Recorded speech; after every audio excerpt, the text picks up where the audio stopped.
Did you hear about the pony with a sore throat? He was a little horse. Can I tell you a cat joke? Just kidding. Why couldn't the Why was the basketball court all wet? Why? Because the players kept dribbling all over it. Where did cats go on vacation? New York.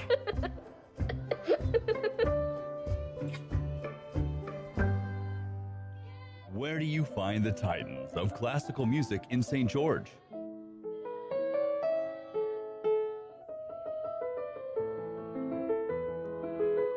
Classical music on Radio St. George, 100.3 FM. Where do you find the legends of jazz?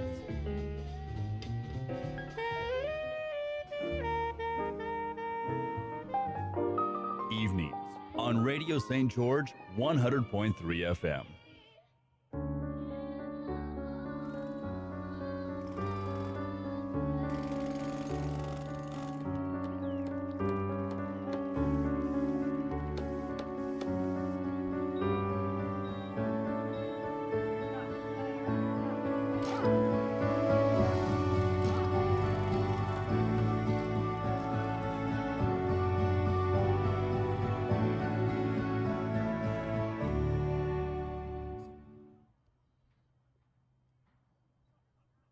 Welcome back to Hurricane High School. Tigers about to take on the Thunder in week 2 of region play. You're listening to the Roy's Pizza and Pasta pregame show right here on ESPN 97.7. Check out their new mobile app for fast delivery and now open in the shops at Zion. Your Bucks Ace hardware keys to the game. Stop by Bucks Ace today for hand-picked brands like Valspar, Craftsman, and Steel. We'll see you at the new Bucks at the Dino Crossing. For the Hurricane Tigers, still looking for their first win of the year. Had a bye in week 1. Had a tough preseason coming to this game as the underdog. I think they got to get H.K. Wolfgram the ball from the wing position, whether they're throwing it to him or as the pitch man. Obviously, we talked about it in Region 9 Live. I think that really Brock Starley, number-wise, and I've only seen a couple games on tape, but I think where his numbers are right around 450 yards passing through 3 games. I know they're running a new system for the most part. Still run the double wing, but a lot more out of shotgun than they used to. And Wolfgram's a key guy in that mix as well. As look out for Hunter Collard, who will be playing the split end position as well as a wing back, a receiver with great hands, reliability, who they'll need tonight against a very talented pass rush that the Desert Hills Thunder sport, starring, among others, Cage Baird, who's lived in the backfield this year for the Thunder, as well as Bronson Andrus playing a mean middle linebacker. Jaron Polu covers the flats as well as the edges just about as good as any linebacker I've seen this year. The speed on this Desert Hills team, as I'm joined by my guy, Rustin Burnside, as my color guy here tonight. The speed of this Desert Hills team, it's been tough for anybody to score on this team, whether it's the big schools up north or teams from Hawaii or whoever the heck they throw at this Thunder team. It's hard to score on these guys. Or even fellow Region 9 team, Snow Canyon. Just asked them last week. I mean, we always talk about how Landon Fry's an upstart young quarterback, how Beathers and Stone can really lead that team offensively, but Desert Hills defense really contained them, held them to 7 points, winning that game 27-7. And so we talk a lot about offenses, but this Thunder defense deserves a lot of recognition. Absolutely. The Hurricane Tigers want to get Ray Cordova at the wingback position and Christian Haynes, who's the new fullback this year, going early. They got to penetrate that tough Desert Hills line as we see the captains come to the middle of the field. Dawson Mayfield, Bronson Andrus among the captains for the Desert Hills Thunder. Brock Starley, trying to name some of the captains here. Nicholas Swindlehurst for Hurricane, as well as Tanner Wright, who's got a big challenge tonight. He plays that right tackle position for Hurricane, and he's going to have to figure out a way to get hands on a very speedy and athletic and lengthy Cage Baird coming off that left edge for Desert Hills.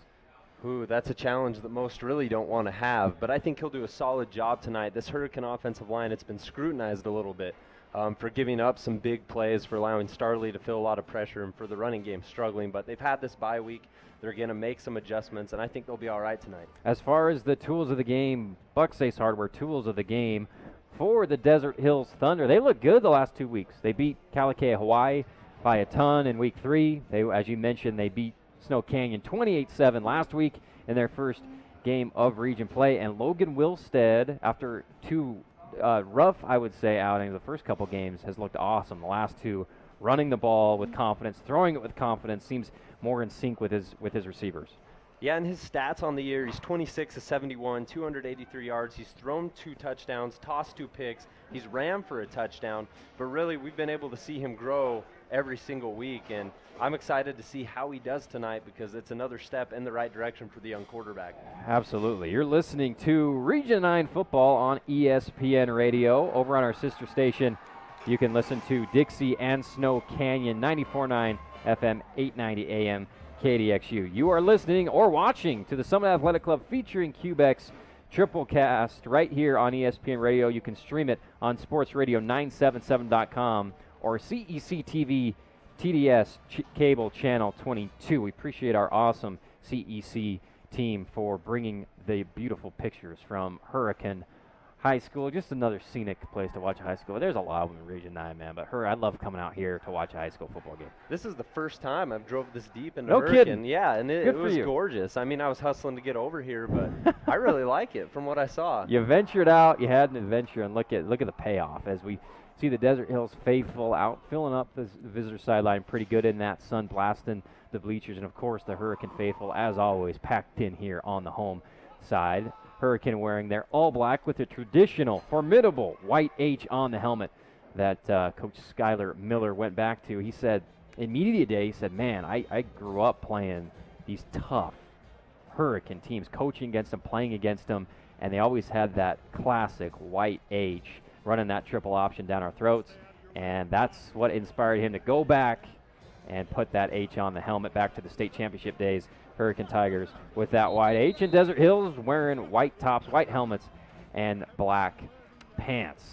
And looking forward to seeing some explosive plays from some of the talented guys on both teams. Of course, Desert Hills really last week, and our guy Paulie would agree with this, it was all pretty much the offense. Kina Taufa went off. Saul Andres didn't play, and Kina went for close to 200 yards and really put on a show against a tough Snow Canyon defense. But, you know, Desert Hills was all on the ground pretty much last week. Well, and when you have a young quarterback, when you can get the ground game going, you're going to have a great night because that takes that pressure off that quarterback, in this case, Logan Wilstead, and that's a winning formula right there. Look for them to go to it early and often tonight as well. This kickoff brought to you by Utah Gastroenterology. Get your colonoscopy signed up for today. The #1 case of preventable cancer can be done with a colonoscopy. UtahGastro.com. Here comes the kickoff return. That's Gage Bear, #9, all the way down the left sideline. He's going to get past midfield and into Hurricane territory. Very patient return by Gage Bear, but you see the vision and the speed by #9. Even just on the opening kickoff, you can tell how much confidence this Thunder team has after winning these last 2 ball games after starting out 0-2. They're coming out ready to play. Sky Mountain starting lineups brought to you by Sky Mountain Golf Course right here in beautiful Hurricane. Check them out at 435-635-7888 to schedule your tee time today. See the replay of Bear getting into plus territory on the opening kickoff, starting at receiver for Desert Hills. Bo Barbin in the slot. Tate Danas will be on the near side wide receiver, as well as Jace Mortensen. He's had a great year so far for the Thunder. Looks like there was a penalty on the kickoff return, which will put Desert Hills 15 yards more closer to the goal line to start things off. They're on the Hurricane Tiger 28-yard line for the first play of the game. It looked like on that return that the Tiger who made the tackle ended up grabbing up around the collar. That very well could have been the flag. Looks like they're starting off in a 5-wide formation with Kina Taufa spread out as the left wide receiver against the 4-man front of the Hurricane Tigers. First down. We got movement on the left side. Both the left tackle and the slot back went a little bit prematurely. And it's understandable when the offensive linemen jump because they're eager, but I think there was miscommunication all around because wide receiver Bo Barbin jumped as well. Was gunning. right off the bat as the Thunder are put 5 yards further back. And we'll finally get to see the first play of the game here, Bernsey. First-year starter, Logan Wilstead, back at quarterback for the Desert Hills Thunder. Get some instruction from the White Hat, and I think we're ready to see a play here. Snap straight back. Throws it out to the right side. Intercepted. Was going for an out. Picked off by Hurricane. He's at the 40, the 30. Barban dives and gets him on the leg and takes him down right about the 25-yard line. What a way to start the game. Raymond Cordova with the pick. And if you're the underdog, that's how you come out and win ball games. Aggressive defense. Even after the interception, he had a wicked stiff arm on Jace Mortensen, shoving him to the turf, able to pick up about 30 more yards after that stiff arm. Great hustle, great play. It was a trips right. Looked to me maybe just thrown a little bit too far wide on the out pattern. Good pressure off the left side by Hurricane. Just overthrows Mortensen and into the arms of the very athletic playmaker, Ray Cordova, who takes it all the way back to about the opposite side of the field where Desert Hills had it after that return and those penalties. Hurricane will start at the Desert Hills 22-yard line. One play in the game, one huge play, and we're back in the home faithful with a big roar on that first play. Back at quarterback, Brock Starley. It's going to be key tonight for the Tigers to get that running game going. Motion man comes left to right. He'll get the jet sweep brought down in the backfield. What a play. That's Luke Watson from the left edge coming in and getting the big tackle for loss on first down from Hurricane. And that was Ian Lambert who received the carry, and he's kind of their big playmaker. He only has 4 catches on the year, but they've gone for 78 yards and 2 touchdowns out of those 4 catches. Hurricane starting off in a pistol formation, double wide to either side. Second down and long for Starley. Jet sweep, fake, gives it, and keeps it to the left side. Starley himself after a couple fakes, and a pretty good gain there on second down, making it third and manageable. And like I said earlier, it's going to be key for the Tigers to get the run game going. It hasn't necessarily been a strength all year. Their leading rusher only has 82 yards, and that's Christian Haynes. So tonight, they're going to have to count on it a lot in order to beat Desert Hills. Here comes the motion man again. Fake. We'll throw it to the left side. Caught. He's going to battle for the first down, but well short of the line to gain. I like the short pass there on third down, especially if they're going to go for it here on fourth, Bernsey. And Hurricane's proven that they like to throw the football with Brock Starley. He almost has 500 yards on the year already. Throwing to his favorite target right there, Raymond Cordova. He has 15 catches, 201 yards on the year. Expect to call his name a lot tonight. Yeah, I like getting it into Cordova's hands quick on a little 5-yard hitch, sets you up for fourth down here. Brock Starley with some confidence, and Hurricane playing with some momentum here early in the first quarter in Desert Hills territory. They are on the 18-yard line. It's 4th and 6. Huge play early in this one. There's movement on the Desert Hills side. Looked like a hard count from Starley. And my eye looked like they're signaling for encroachment on Desert Hills. 5 more yards will make it 4th and 1 now for Hurricane. Much more manageable. I mean, that's an incredible job by Starley on the hard count, getting that line to jump. And if you're Coach Miller, this is exactly how you wanted the game to start out. Great defensive play. The offense has been smooth, hasn't made any mistakes thus far.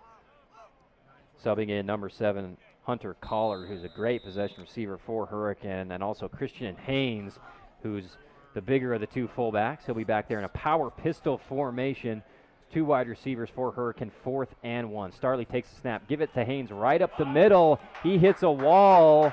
We'll see where the spot is, but it looked like he was well short. He got a full head of steam, but that Desert Hills interior line looked to be up for the challenge on that one, Rustin. Yeah, and Haynes, he's a big boy. That's a great job by the Desert Hills defensive line, really to initiate the contact first and then gang up and pull him down. And so the Thunder, they make a defensive stand. But I do like the call from Hurricane by going out on 4th down. I mean, you're the underdog. It's a situation where you have to be aggressive right off the bat, and they were. Unfortunately, it just didn't work out for them. Yeah, statement play call there for Hurricane for sure, just going hog molly against hog molly in the middle, but Desert Hills withstands it. Gets the turnover on downs. 1st and 10 from the 15-yard line. Logan Wilstead back with Kina Taufa as his running back. Bunch trips left. He'll hand off tackle right to Taufa. He gets the edge, lowers his shoulder, and gets a few yards, runs out of bounds. And you mentioned how dominant Taiufa was last week. I expect him to get a lot of carries tonight. And maybe you've talked about this already, but is Anders playing tonight? And we haven't seen him in the game yet. I know he didn't get a carry last week. Yeah, I'm leaning towards him not seeing a lot of action tonight either.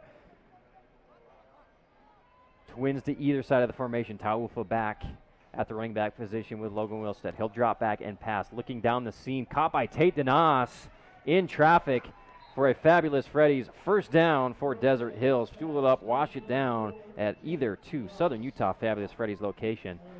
First down of the game for Desert Hills. And if you're Logan Wilstead right there, you like to see DeNoss come down with that ball. I mean, your first pass and interception, it's got to be good to get your confidence back. And throws it, you're right, throws it. There's three guys around the play. He trusted DeNoss to run the right route, and he put it right in there for him. Zone read goes right to Kina Taufa for about a 5-yard gain on the right side. Good blocking by the offensive line of Desert Hills. Number 57, that's Inoka Faluato, who did a great job from the right tackle position.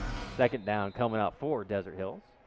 Same formation. Tate DeNoss split out wide. Bo Barbin, the near side slot. Snap goes to Wilstead, hands it off. Good juke move by Kina Taufa after taking the handoff. Gets him close to the line again, a little short. Be third down. And Eli Pert right there, who leads the Tigers in tackles this year thus far. He has 19 tackles. He got through the line first, but a nice little juke leaves him on the turf. And, you know, Pert was excellent I remember that name from last year at the defensive end position, standing up outside linebacker, getting into the backfield. Third and short coming up for Desert Hills. Handoff goes to Taufa again. He'll be grabbed from behind. He's going to get the first down by several yards. He's so shifty for a big guy. Runs with power. He gets another Fabulous Freddy's first down. And right there, he's dragging 3 Hurricane Tigers with him as he crosses the first down marker. Great effort there. And it looks like once again this week he's going to be asked to be the major feature back for the Desert Hills Thunders. He crosses midfield for another first down conversion. On first down, Logan Wilstead throws it deep, this time to Bo Barbin, caught at the hash. He's going to run away from the Hurricane Tigers for the first touchdown of the game. Bo Barbin from Logan Wilstead. And that was an incredible throw by Logan Wilstead, but a lot of credit on this touchdown pass needs to go to the offensive line. Logan had all sorts of time to stand in there and make that throw.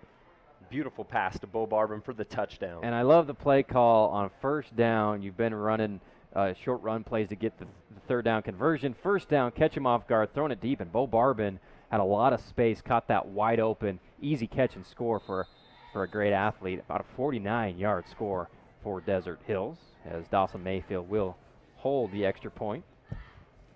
And it looks like it will be up and good from Logan Callister. Desert Hills on your one-loss scoreboard leads the Hurricane Tigers 7-0, 7:29 left in the first quarter. We're going to take a 45-second break. Back with more after this.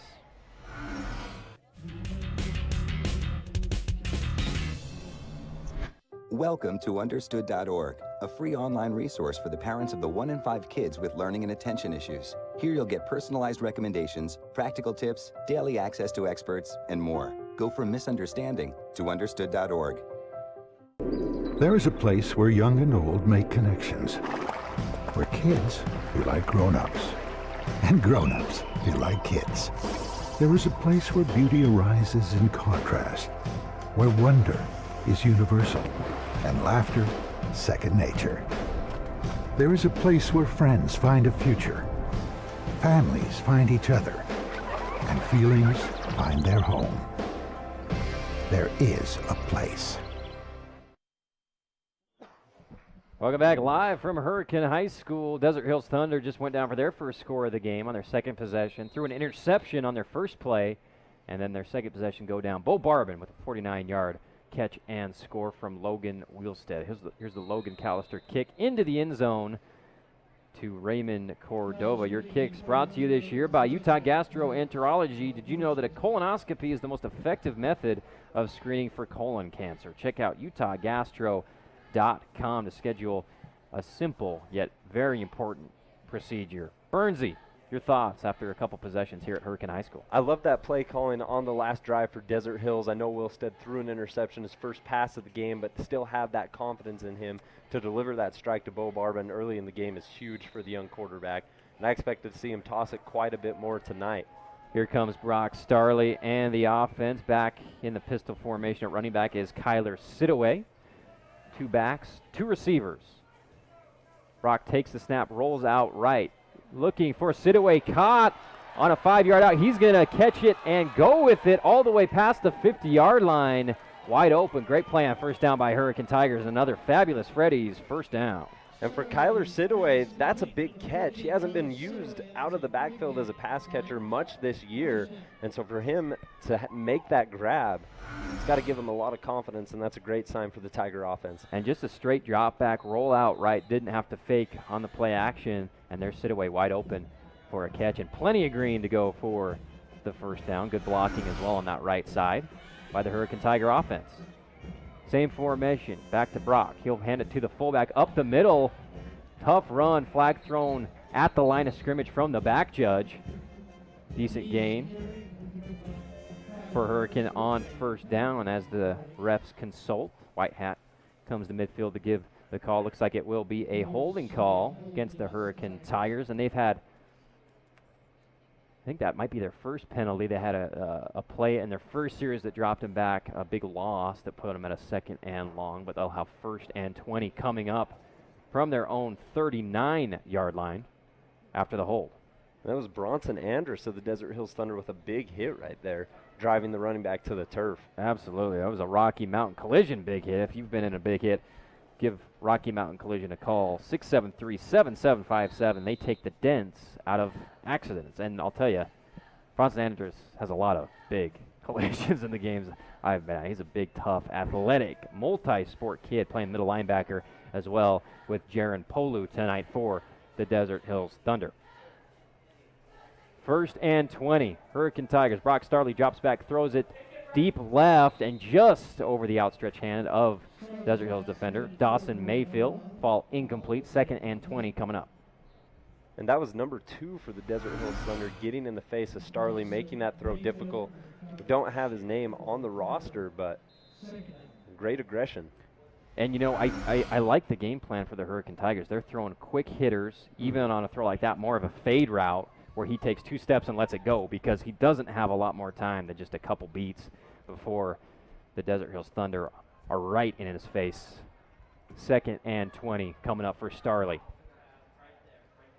4 receivers, 1 running back. That's Sidaway back with them. They'll do an option right look. Utah pitch, shovel pass, goes to Cordova. First time we've seen that tonight, but he's stopped right around the original line of scrimmage for no gain. And going back to that protection you're talking about, we saw Logan Wilstead on that touchdown pass to Bo Barvin with plenty of time. It's been the opposite so far tonight with Brock Starley. He's had to get that ball out quick, and I'd imagine he'd have to on this big 3rd down coming up. Yeah, I like the formation, the kind of an inverted wishbone, and you have a shuffle guy as well as a pitch man. Like the concept, but it was sniffed out by Damon Brunson on that interior of that Desert Hills line for no gain. 3rd and long coming up for Hurricane. Snap goes back to Brock Starley. Straight drop back, looking left, throws it deep to Cordova. It's going to be picked off by Dawson Mayfield. Just sat under it like it was a punt, and he'll catch it right around the 39-yard line, and it'll be 1st and 10 after the turnover. He's just trying to throw it up. Starley is to his best athlete, Cordova, on the outside, but throws it well right of the edge where Cordova was in one-on-one coverage, and Dawson Mayfield just at the free safety position comes down with it. Well, and even if that ball would have been placed a little bit better by Brock Starley, it was Curtis Sweeten with terrific coverage on Raymond Cordova. Really didn't give him a lot of room to work, and it paid off. Yeah, I agree. Sweeten and Cordell, who's the smaller of the 2 defensive backs, have been, I think, excellent this year in one-on-one coverage for the Desert Hills Thunder. Here comes Logan Wilstead. 1st and 10 from the zone 39-yard line, back with Keenan Taufa as the pistol running back. He'll hand it off tackle left, trying to get around Pert on the left side. Good job by Hurricane, stringing him out to the sideline for a limited gain there on 1st down. And I think that was Wes Christiansen shedding the block of Jace Mortensen there to kind of get around the corner and meet Taufa. Good play by the Hurricane defensive line. Yeah, we'll see here on the replay. Just student body left. Pert tries to chase him down, and Wes Christiansen, as you described, good job by Hurricane, helping keep the edge contained there. Only 1 yard gain on 1st down for Desert Hills. 2nd and 9 from the 40. Trips right to the near side. Wilstead hands it off. Taufa again to the left side, and he is breaking this one away. A big gain on the left side for Kina Taufa. They go to the short side of the field, and they had leverage in a big hole for number 27. And that was Mason Krieger there on the offensive line, providing a big block, as well as Luke Watson on the outside to really give Taufa that room. Big play from the Thunder, well executed, great blocking up front. Yeah, excellent. You just see, as you described there, on the left, to the left tackle, sealing the edge, and nobody was over there for Hurricane. 1st and 10 from the 25-yard line. Handoff goes to Taufa again. He'll go up the middle this time, bulldozing over some Tigers and his own guys to get close. And I think he got another fabulous Freddy's first down, and he's picking up where he left off last game. Burnsy just running all over the place. Kina Taufa. And he's not one of those guys that you can simply arm tackle, as Hayden Eves, as the Tigers found out right there, blew right through that arm tackle, picked up an additional 5 or 6 yards. Looks like a timeout call on the field. We'll take it quickly. Let's do a 30-second timeout here on ESPN Radio. Desert Hills leads 7-0 over Hurricane. 5:42 left in the first period.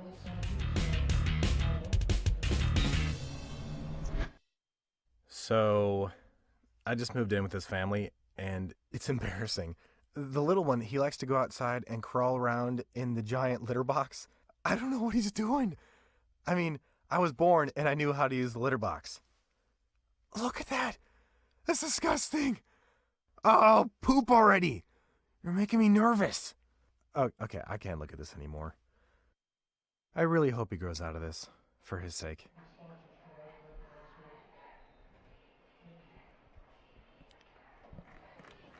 Welcome back. Region 9 football at your Summit Athletic Club Triplecast tonight. You're listening on Sports Radio 977 ESPN. Also, you can watch us on CEC TV Cable Channel 22 on TDS Cable, as the Desert Hills Thunder have just gotten in the Curran Christensen NAIXL Red Zone. And Logan Wilstead takes the snap, passes it out to Gage Baird, who stiff arms the defender, tries to get out to the outside and knocked out of bounds after about a 3-4 yard gain. And that was just good coverage by James Lemon right there of the Hurricane Tigers, able to kind of read the quick out pass and there to make the tackle. 2nd and about 7 coming up from the 14-yard line. Can still get a first down just inside the 5. Appreciate Curran Christensen, one of our newest sponsors of Region 9 football. He's been in commercial real estate in southern Utah, also works in the Wasatch Front and Las Vegas. He's been in southern Utah since 2007 with NAIXL. Check him out over on the Boulevard. Go ahead. That was the first time we saw Logan Wilstead attempt a pass on this drive. Mostly it's been Taufa carrying the load. But now as they're down in the red zone, look for Desert Hills to maybe shake it up a little bit, or simply give it to Taufa and let him punch it in. They've got Tate Danoff split out to the near side at the wide receiver position, Bo Barbin at the slot. And I've been impressed with Logan Wilstead in the red zone so far this year, throwing the ball. He's also capable of running it in. There's a flag down on the field as the back judge, line judge, and head judge are consulting one another, trying to figure out where the ball should be placed with the laundry on the field. Appreciate all of our local sponsors. Gridiron University All-Star Game is coming January 5th. 8th grade, 9th grade bowl games, essentially. They're playing the best teams around the country.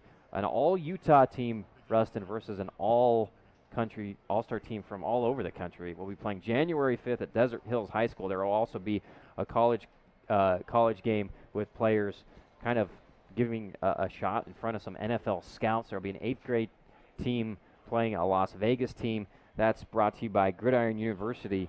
January 5th, right here in St. George, Washington County at Desert Hills High School. Go to GIUfootball.com for more information.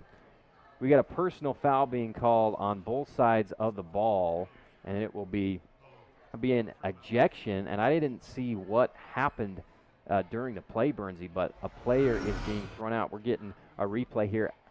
It looks like Bo Barbin is hand fighting there by the goal line with a couple of Hurricane Tigers, and a few flags thrown out as a teammate tries to come and help him out.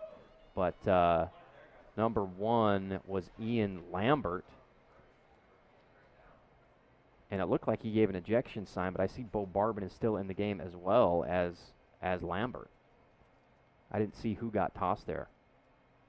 Bernsey, they were trying to figure it out. They're going to ball's going to stay where it was. It'll be 2nd and 7 coming up for Desert Hills. We'll try to sort that out after this play. Kina Taufa gets the zone read, carry, and tackled by a couple of Hurricane Tigers for no gain. Huge stop for Hurricane, their best defensive play against the run so far tonight. Well, and Hayden Eves was the first to get there on Taufa, and he made that tackle perfectly going low. He tried an arm tackle on him previously. Taufa ran right through it and then makes the right approach this time. Beautiful shot from our CEC crew, showing it from the backside. Nowhere to go for Taufa. 3rd down coming up. Wilstead rolling out right, floats it into the end zone. Wide open is Bo Barbin, and once again, broken coverage on number 13, who catches a touchdown. Nobody was in the area around number 13. Yeah, I'm not sure exactly what was going on right there for the Hurricane Tigers. They seemed just as lost as we are up here, letting Barbin slip to the back of the end zone unnoticed. And Wilstead did a good job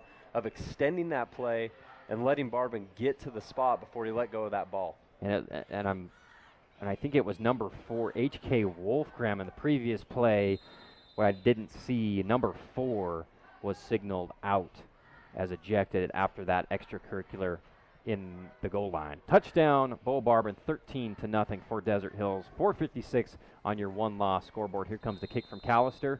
It is up and good. Desert Hills takes the lead, 14-0. We're going to take a 45-second break as we see the rollout pass, and pretty easy for Wilstead to spot his guy, Mr. Reliable, Bo Barbin, in the end zone for Desert Hills. 45-second break. Back with more after this.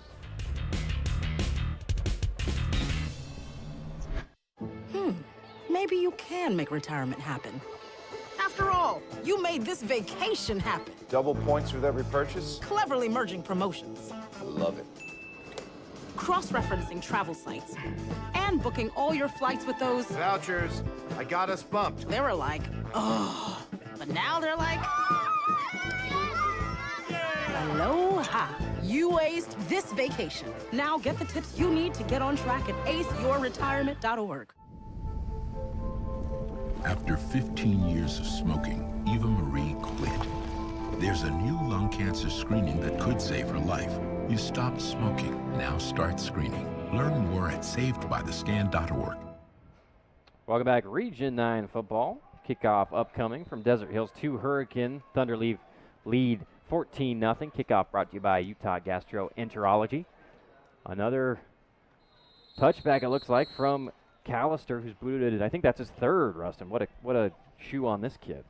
Absolutely. I mean, you don't see a lot of kickers like that, at least at the high school level, who can consistently put it into the back of the end zone. I know I certainly couldn't. 14-0 is your score on the one-loss scoreboard. Check out onelaw.com, or download their free mobile app. They're your dedicated personal injury attorney. 634-1LAW for more information. We've seen some good from the Hurricane offense and Brock Starley throwing the ball. They've struggled to run it a little bit. Obviously, the last interception was a poor thrown ball for Starley, but I think they came out with the right game plan against this Desert Hills defense. 1st down run up the middle, goes for a limited gain to Sidaway. And I like how they're pushing this run game. It hasn't been necessarily effective so far. They've had to rely on Starley a lot. But I like how they keep going to Sidaway, how they keep going to Haynes in the run game, trying to get it going. Because once they get that going, it'll be that much easier for Brock Starley to stand in the pocket and complete some throws.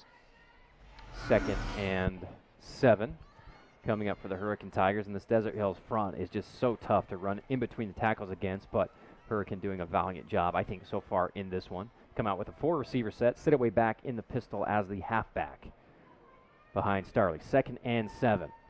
Here's the snap. Fakes the handoff, looks to throw, and then pulls it down to run, and he's chased down from behind by, I think that's number 7. Cage Bard. Cage Baird again, and Bronson Andrus there to help him out. This is a tough attack to run against, especially if you're a quarterback running it. We'll see him get pressure here after the handoff. He's got to get rid of it right there. The guy wasn't open, and Cage Baird's there to wrap him up. Well, and if Baird didn't get to him, there were 2 other members of the Desert Hills Thunder right there when Starley looked to scramble outside the pocket. He really had nowhere to go. We see the big man Mason Krieger subbing in to the right defensive end position. Desert Hills has that kind of defensive line by committee. They got so many talented kids who can play on both sides of the ball, but they've got them able to cycle through them, keep them fresh here on 3rd down and 6. 3:30 left in the first quarter. Starley back with 2 running backs. Straight drop back, looking left, throws the out pattern. Diving attempt by Raymond Cordova off his fingertips. Great effort. Would have been a first down, but falls incomplete. And Cordova ran that route pretty well. Once he got to the side, able to turn to his left, he just couldn't come down with the catch. It was Sweeten on the coverage. Not a bad ball there by No. Starley. Great effort. Would have been an incredible catch by Cordova. And that's always got to be one of the hardest catches in football, trying to stay in bounds while paying attention to catching the football. It's a lot of credit to those who are able to make that catch on a consistent basis. Gage Baird back to receive the punt from Hurricane. Looks like a timeout was called on the field by, I believe, the Desert Hills Thunder. Let's take a 45-second break on your one-loss scoreboard. The Thunder lead 14-0, 3:23 left in the first quarter. 45-second break. Back with more after this.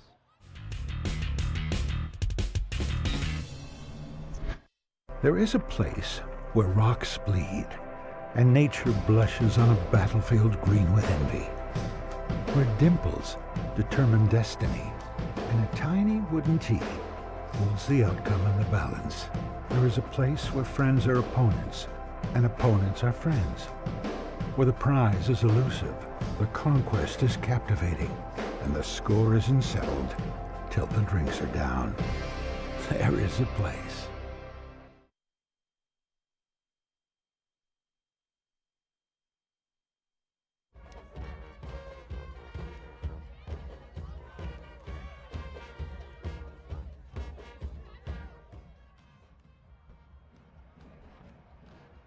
Welcome back. Region 9 football live from Hurricane High School. 4th down coming up for Hurricane deep in their own territory. They're going to punt it away to Gage Baird. Appreciate Holbrook Asphalt. Don't forget the Holbrook Asphalt Big Score Dessert. Any Region 19 goes for 25 points or more. Head on down to Yogurtland in St. George for 5 ounces of free yogurt, courtesy of our friends at Holbrook Asphalt. Here's the kick left. Will bounce. Baird will pick it up at about the 35-yard line. Will attempt to return it. Gets a good block from Bronson Andrus. Cuts it back up the middle. Finds a seam. His second great return of the game. 1 man left to beat. And he will get knocked out at about the 8-yard line. Another great return by the very quick and athletic Gage Baird. And he's made it happen. That's the second time tonight. The first, the opening kickoff return. But making Tigers miss up and down the field. Great athleticism. Able to perform those cut moves to perfection. And if you're Desert Hills, you got to love a return man who gets you in great field position. Man, he is so smooth. And I thought it was going to bounce out of bounds. He has the wherewithal to pick it up, follows a couple good blocks there on the edge, and goes up the middle through a couple Hurricane Tigers and just glides inside the 20, inside the 10, and knocked out at the 8-yard line. 1st and goal for Desert Hills. Wilstead, straight drop back, throws it to Gage Baird inside the 5-yard line, caught and then tackled by a gang of Tigers for a few-yard gain inside the 5-yard line. And so far tonight, Taufa's been the workhorse for the Thunder. He's picked up a lot of yardage. He's got a lot of carries, but he doesn't have a touchdown yet. Wilstead's thrown for both Thunder touchdowns. You'd think that they might give it to him on the goal line and see if he could punch it in. From the 2, 2nd and goal for Wilstead. And he'll hand it to Taufa. Rustin calls it touchdown. Desert Hills, their 3rd of the game, as Taufa walks in to make it 20-0 for the visiting Desert Hills Thunder. And man, Taufa is fun to watch right there. He's able to high step through tackles like I haven't seen in high school football really before. He's a hard runner, puts his shoulder down. He's able to high step through tackles, gets it into the end zone. Logan Callister about to kick the Utah Gastroenterology PATs, 2 for 2 on the night. Good snap up and good on your one-loss scoreboard. It's Desert Hills 21, Hurricane 0, 2:32 left in the first quarter as we see the replay here from our CEC crew on the right side. Easy touchdown for Taufa. He's been on fire the last couple weeks for Coach Murdoch and the Thunder. 45-second break. Back with more after this.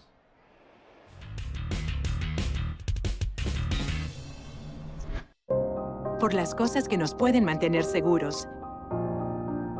Y ahora, Las que llevamos con nosotros ofrecen alertas inalámbricas de emergencia.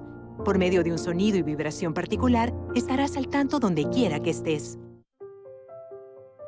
We just finished dinner and it was time for homework. He hates homework. It makes no sense. I don't know how he finds anything in his backpack. I can't find my backpack. I couldn't even read his handwriting. Holding the pencil makes my hand hurt. I know he's bright. Why is it so hard for me? He's I'm just trying gotta as try a hard little as harder. I can. When you can see learning and attention issues from their side, you can be on their side. Go to understood.org, a free online resource with support and tools to help your child thrive.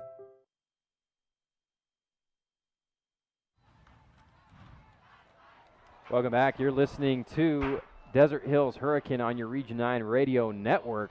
Callister boots another one, lands at about the inch line. Rustin picked up by Hurricane late. That was Ray Cordova on the return. He thought it was going to be a touchback. It wasn't. Brings it out to about the 8-yard line, and then there was a flag after the play, I think going against Hurricane. We'll see what it says. Hey, I'm with Ray Cordova. I thought that was going to be a touchback as well. I mean, we've seen that on a consistent basis, and right now, depending on the flag, that pins Hurricane deep in their own territory. Oh, looks like, I apologize, targeting foul against Desert Hills. That'll be a 15-yard penalty. That'll help out. Against Desert Hills, and pretty good kick. I mean, you want a touchback, but if you could put whatever English you just put on it and it dies on the 6-inch line, even better. But after the penalty, Hurricane will be advanced past where a touchback would have put him. Well, by the time Cordova realized that it wasn't going to be a touchback, the entire Thunder team was already back there ready to make the stop. Actually be placed exactly on the 25-yard line. 1st and 10 for the Hurricane Tigers, in need of a couple first downs to sustain a drive and keep the ball for a little bit longer than the last couple when they've gone 3 and out. Brock Starley in a pistol formation with Sidaway, Raymond Cordova, and Lambert out wide. Lambert will motion left to right as the fly sweep. Looking to throw it, throws it right to Cordova. Heavily contested on the catch, and they're going to give it to him. Heck of a catch in traffic there, Rustin. We'll see here on the replay. Great coverage by Desert Hills. Ball kind of floated just a little bit, but caught, and wow, what a catch. Ooh, and that right there, Curtis Sweeten was all over Cordova. The concentration to come down with that football, absolutely incredible. And to give Starley time to make that throw, Sidaway had a nice block picking up the blitz there from the Thunder. Absolutely. What a catch. Being contested, being slapped silly by the defender, but was able to hold on to the ball and get a foot in bounds. Good call by the side judge there. And all that for no gain, I'm realizing right now. 2nd and 10 coming up for Hurricane. Let's just appreciate the catch. Here comes the motion right to left. Pass goes to Lambert on the inside screen. Incomplete, and flags fly after the play. As Lambert goes to the ground, it looks like he's being helped up and walking. Looks to be okay. I like the play. He was open. As open as you can be against this Desert Hills defense, it seems like, with the ball thrown just a little bit low. We'll get the call here from the head official. Got a lot of flags already in this first quarter. 2:17 left in the first quarter. Desert Hills leads 21-0 over the home team, Hurricane Tigers. And they're calling another hit to the head by Desert Hills. That's the second in 3 plays that they've called that against the Thunder, as we're seeing there on the replay.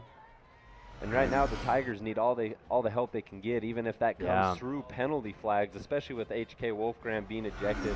On the year, he's had 5 catches, 66 yards. He's a key part of the offense and defense. And just saw for the first time right there on the replay, Jaron Polu, who is one of the fiercest hitters I've seen, Rustin, this year at linebacker number 33 for Desert Hills, puts his head into the intended receiver, Ian Lambert. That was the 15-yard penalty. And he's a guy you don't want to see coming your way. He has 4 sacks on the year. He's constantly in the backfield, constantly causing havoc. Right there, just a little too aggressive. And they've finally got the ball down at the 40-yard line of Hurricane. 1st and 10 coming up for the Tigers. 2:17 left in the first quarter for Brock Starley and the Tiger offense. Sidaway joins him again back at the pistol halfback position, double wide to each side. Inside handoff goes to the left, crossfire tackled by Bronson Andrus for a limited gain. First time we've seen Luke Wright with the carry from the right wingback position, trying to go off tackle. You got a pulling guard there who does a good job on Krieger, but Andrus just cleans him up on the edge. And I really like that play call right there for the Hurricane Tigers. It wasn't a big gain, but they've had a lot of attempts right up the middle tonight. Those haven't been working out for him right there. Trying something a little different, giving the ball to Luke Wright as he goes on the inside. I like the play call.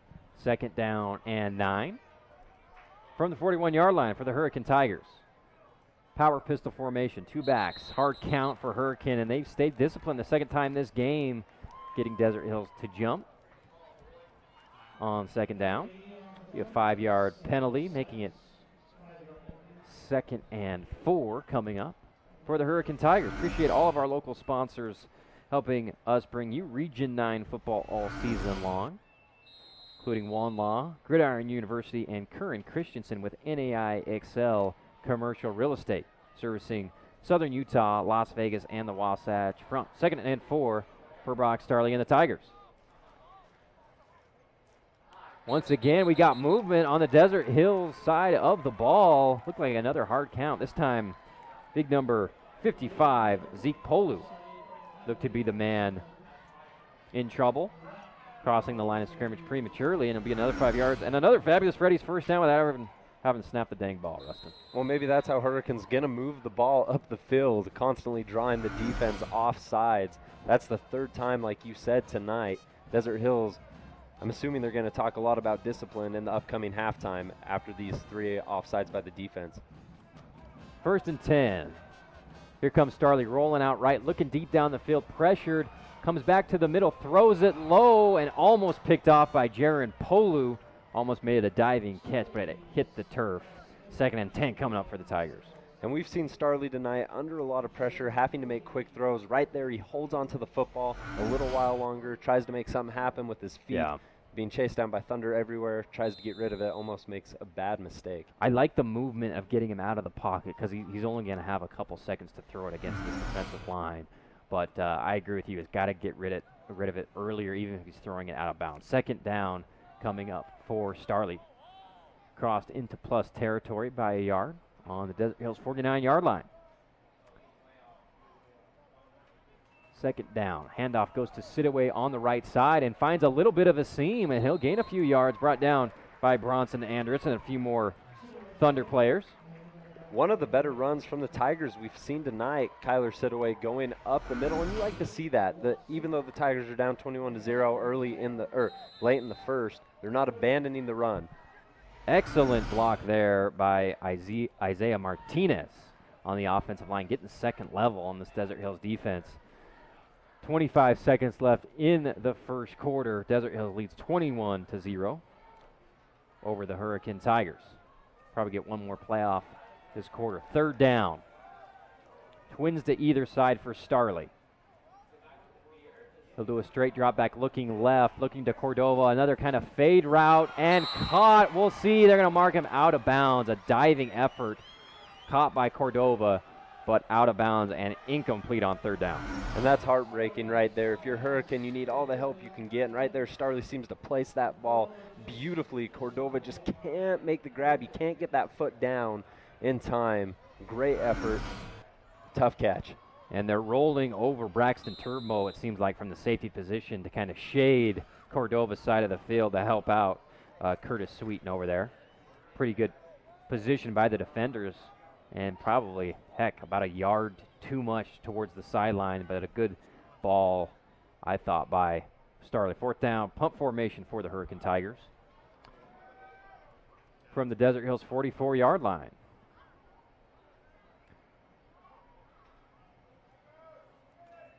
Wobbly snap, flag on the play, and it's going to be fair caught by Gage Baird. Inside the 10-yard line, we'll see what the flag is. If this is going to be another offsides in the neutral zone by Desert Hills, it's going to put them. Oh, it's going to go against. It's going to be a procedure penalty against the Hurricane Tigers. And you figure with the fair catch inside the 10, Desert Hills might want to allow another kick. Seeing if they're going to accept the penalty or not. And it looks like they're going to bring their punt return back onto the field with Gage Baird back again, and I think a wise decision. Especially with how he's performed tonight. Yeah. I mean, the returns he's had have been absolutely electric. Smart decision by Desert Hills to have Hurricane re-kick. And the quarter ended on the play, but because there was a dead ball penalty after time had expired, they're going to keep them on the same part of the field, kicking right to left, and then they'll switch after this play. Untimed down coming up on the punt. Hurricane Tigers kicking it to the very dangerous Gage Baird. He's already got 2 great returns tonight for the Thunder. He's standing on his own 10-yard line. They kick it left. It will bounce. Good coverage on that left side by Hurricane, and it'll bounce out of bounds at about the 7-yard line. Heck of a kick. Great placement and coverage by the Hurricane Tigers punt team. That was Hunter Collard, the punter, and I like the decision there because Baird, he's tore you up throughout the night when he's returned the football. And so right there, kind of kick it away from him, kick it towards the sideline, and great coverage, like you said, from the Tigers. We're going to take a 60-second break, quarter break. After the first quarter, it's Desert Hills 21, Hurricane 0. Back with more Region 9 football on ESPN Radio.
Welcome back. Region 9 football, the Hurricane Tigers, Desert Hills Thunder on ESPN Radio as well as CEC TV, TDS Cable Channel 22, also streaming on sportsradio977.com. 1st and 10 for the Desert Hills Thunder in the shadow of their own end zone. Here comes Logan Wilstead looking to pass. Wheel route. He's throwing it deep and just overthrew his man. That was Caleb Rogers on the out and up from the wheel position, and it'll be 2nd and 10 coming up. Hurricane catching a break there. That would have been a touchdown easily if he could have connected with Rogers. But once again, I know it was incomplete. Incredibly impressed with the Desert Hills offensive line and the amount of time that Wilstead had, especially with Hurricane bringing pressure with the Thunder back in their own end zone. Yeah, love the play call, too, on 1st down, going for the knockout blow early. Here comes 2nd down. Handoff goes to Taufa. He bounces it outside, cuts it back inside for a big gain. That'll be another fabulous Freddy's 1st down for Taufa, and he's having an awesome game for Coach Murdoch and the Thunder. And contributing to that awesome game so far tonight has really been Jace Mortensen for the Thunder. He's made a couple key blocks right there. Seals a defender. Satufa can cut inside. Great block, great run.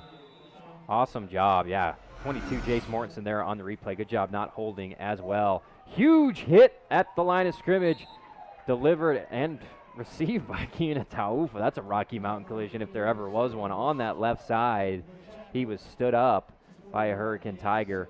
He's a tough kid to tackle. Holy cow. He had Nicholas Swindlehurst right there pulling on his helmet, on his head, still fighting forward, trying to get extra yardage. Tough runner, and it shows right there. If you want to tackle him, you've got to pay the price. Great job by Nicholas Swindlehurst on the tackle for a Hurricane. 2nd down carry goes once again to Taufa to the left side for a few-yard gain and a 1st down. And the Thunder have done a great job so far tonight, just kind of taking their time, letting the game come to them, not trying to make anything happen outside of what they're capable of doing, and it's paid off really well. Obviously, with the 21-0 lead with 11 minutes left in the second. Taufa is just a workhorse. 1st and 10 from the 34-yard line. Straight drop back pass for Logan Wilstead, looking deep, throws it to the right side, going for Bo Barbin, knocked away by Ian Lambert. Almost had a chance to pick it off. Great coverage by number 1 of Hurricane. And Ian Lambert right there has great coverage, and he's one of the most important parts of this Hurricane defense. He has 15 tackles on the year as a cornerback. He's their second leading tackler, and right there, terrific coverage, nearly coming away with the interception. If it wasn't for Barbin kind of poking that ball loose, it would have been Hurricanes football. The Thunder have gone for the jugular a couple times on 1st down tonight, throwing it deep. That one fell incomplete. 2nd and 10. Dual receivers to both sides. Taufa in the backfield. They hand it to him. He bounces it out left, breaks a tackle in the backfield, and slammed down by Swindlehurst. He's having a heck of a game on the right side of that defensive line for Hurricane. Right there, Derek Nilsson, number 55 of the Tigers, has an opportunity to make a play in the backfield, goes for the legs, but Taufa churning and burning. He's able to pick up a couple extra. 3rd and about 4.5 coming up. Trips right for Wilstead. He'll drop pass. Looking right. Little hitch route caught by Rogers. He flips it, fumble, and it looks like the Hurricane Tigers will fall on it. There was a flag thrown mid-play. Rogers caught the pass, had the 1st down, and then while being tackled, lost the ball. And it looks like Hurricane jumped on it. We'll see what the flag was. Logan Wilstead signaling as if the penalty is against Hurricane, but we'll see what the referees say. Holy cow. And right there, Rogers had the 1st down when he turned to turn up field. And right there, fighting with the defender, trying to get extra yardage. In a situation like that, I'm certain coaches teach just to go down. You have the 1st down. And it looks like they're waving the flag off, and it will be Hurricane ball. Hurricane Tigers jump on the fumble, and will get it off after the 3rd down play. Well-delivered pass here by Rogers, trying to get some yak yards. He's caught up by Raymond Cordova, who maybe knocks it out with his right hand. And then a gang of Tigers jump on it, and they'll have the ball 1st and 10 from the Desert Hills 42-yard line. And this could be the break that the Hurricane Tigers need. There's the interception, first play of the game from Desert Hills that put them in good field position. And tonight, this is probably the 2nd best opportunity they've had to get it into the end zone. 21-0. Desert Hills leads on the 1-loss scoreboard. 1st and 10 for the Hurricane Tigers. Twins to either side for Starley. He's got Sidaway back at running back with him. He'll throw an inside screen pass, caught. Tackle missed, and we'll see a fabulous Freddy's 1st down for the Hurricane Tigers. That's Jagger Hadley, his 1st catch of the game. And what a broken tackle. He was waiting for his offensive lineman to get out and hit and get a block on for him, but it was tough enough himself to take on the tackler here and break the tackle for a huge gain on the right side. Yeah, I think he was waiting for number 64, Tanner Wright, to get out in front and throw a block, and he ended up outrunning him. That's just a great effort from Hadley, and that's what the Tigers need, especially where the offense has been somewhat stagnant thus far tonight. That's a good sign. Well-designed play call on 1st down for the Hurricane Tigers. 1st and 10 inside the Curran Christensen NAI XL red zone from the 25-yard line. 2 backs back with Starley. Cordova wide left, and we got a flag delay of game on the Hurricane Tigers. It did take forever for them to regroup after that 1st down. They'll be 5 yards further back from the 30-yard line. 1st and 15 coming up. Appreciate Pace Colligan's Water, who's on your clock and time tonight. If you need a new water softener, don't do it yourself. Call your local Pace's Colligan man. Get a whole house water softening system and get better water and expert service. 586-2450. Appreciate Pace Colligan's Water sponsoring Region 9 football in 2018. 1st and 15 for the Hurricane Tigers. Hunter Collard in at the left tight end position. Here comes Starley. He'll hand it off inside for a short gain. And I think that was Hayden Eves, who plays in the defensive secondary, gaining, I believe, his 1st carry of the game for Hurricane, tackled by Cage Baird and a couple other Thunder players. And they very well could have been trying to draw Desert Hills' attention to Christian Haynes, who they had in the game at the time, instead giving it to Eves. 2nd and 13 for the Hurricane Tigers. Two backs back with Starley once again. He'll do a straight drop back, looking for Cordova on the out route, just underthrows him a little bit and falls incomplete. Will be 3rd and long for Hurricane. That's their bread and butter play when they need a big one, is send Cordova on that left side. One-on-one coverage, just underthrew him a little bit on the out route. And anytime Raymond Cordova's one-on-one with Curtis Sweeten, you know Starley's probably going to look his way. I mean, Cordova has 15 catches on the year, 201 yards, 2 touchdowns, and he's had a couple grabs so far tonight. Obviously Starley's favorite target. Anytime it's a one-on-one opportunity, you know he's going to look his way. 3rd and long from the 28-yard line for the Hurricane Tigers. They trail the Thunder 21-0, 8:26 left on your Paces Colligan Water clock. Twins to either side, hard count, and it looks like Desert Hills moved again on the defensive line. And it'll be another 5-yard penalty for Desert Hills. When it was Zeke You Polu keeping count? again. Yeah. I mean, that was what, the 4th, 5th? Yeah, I think so. That's the second one. The second one attributed to Polu himself, and as you could only imagine, he's pulled from the ball game. And they were showing a double A-gap blitz with Jaron Polu, the middle linebacker, and Bronson Andrus, but it was Zeke who jumped off again, making it a little bit more manageable for Desert Hills. 3rd and 8 coming up from the 23-yard line for Starley. Twins to either side. Linebacker showing blitz pre-snap again for Desert Hills. Starley's gonna call a timeout. Didn't like what he saw from what Desert Hills was showing. They're gonna call a timeout. We'll take a 30-second timeout on your one-loss scoreboard. Desert Hills up 21-0 first half against the Hurricane Tigers. 30-second break. Back with more after this.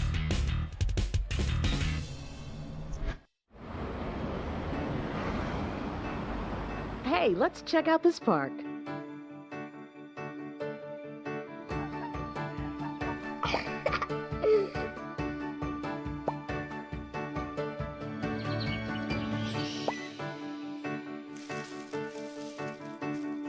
Oh, wow, that's really cool. To find a great local park or forest near you, go to discovertheforest.org.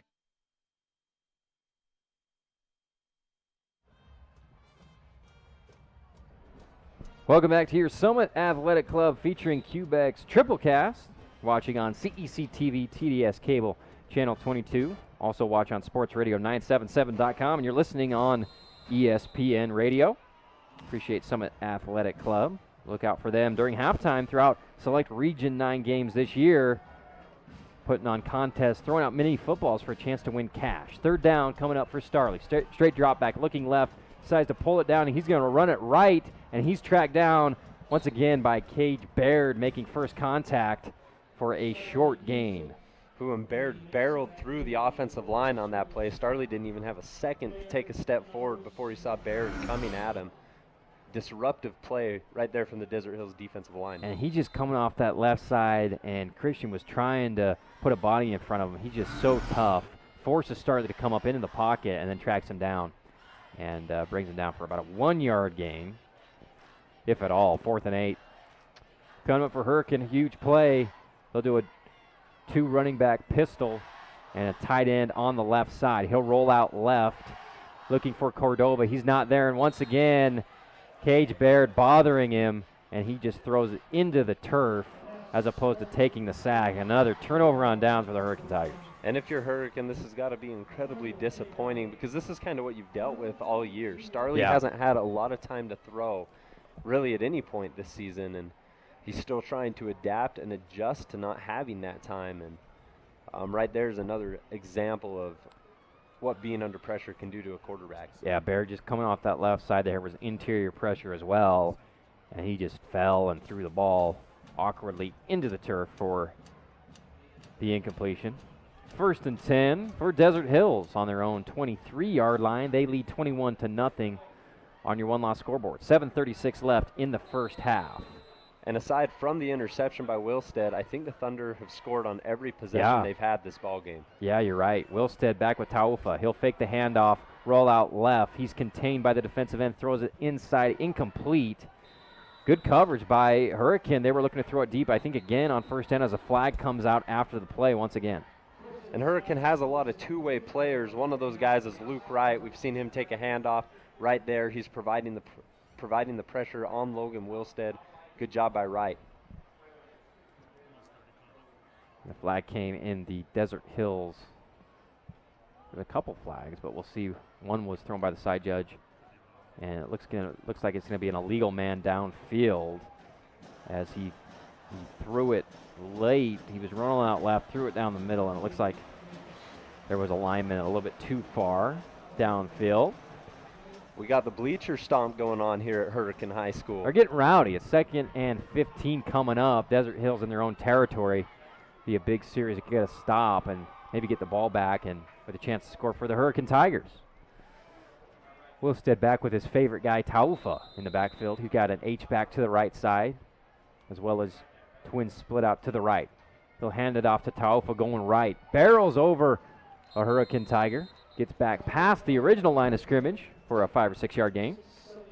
Ooh, it's tough to be that guy who steps in front of Tuufa, but right there a couple Tigers willing to take the hit to bring him down. Just about every time this kid gets the ball, it's a Rocky Mountain collision. If you've been in a big collision, check out Rocky Mountain Collision, 673-7757. They take the dents out of accidents. Straight drop back pass for Logan Wilstead. He'll throw it out to Bo Barbin on the left side on a 5 yard out. Caught. He'll swirl around, break a couple tackles, and get just about enough, Bernsey, for a fabulous Freddy's first down. He did convert it. What a play after the catch for Bo Barbin. And I think Logan knew where he wanted to throw that football. They sent Barbin in motion before the play.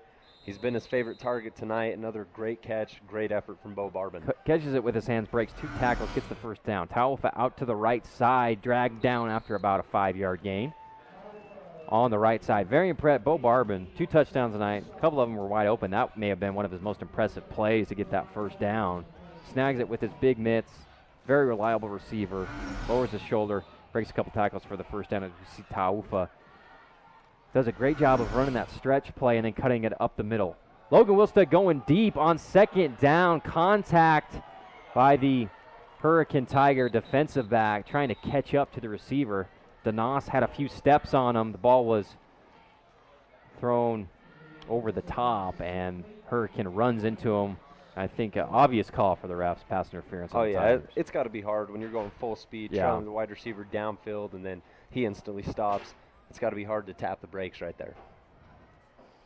One of the hardest plays, I think, defensively, you're in one-on-one coverage, the ball's underthrown a little bit, and you don't know where the heck the ball's at. And the receiver stops, and you just run into him. And it will be pass interference on the Hurricane Tigers and an automatic first down. Yeah, DeNoss had a couple steps on it. The ball was just a little bit underthrown, and the Hurricane defensive back trying to catch up. That was number 23, Tuioli, with the pass interference. Desert Hills hasn't been afraid to throw it down the field tonight. Trips left.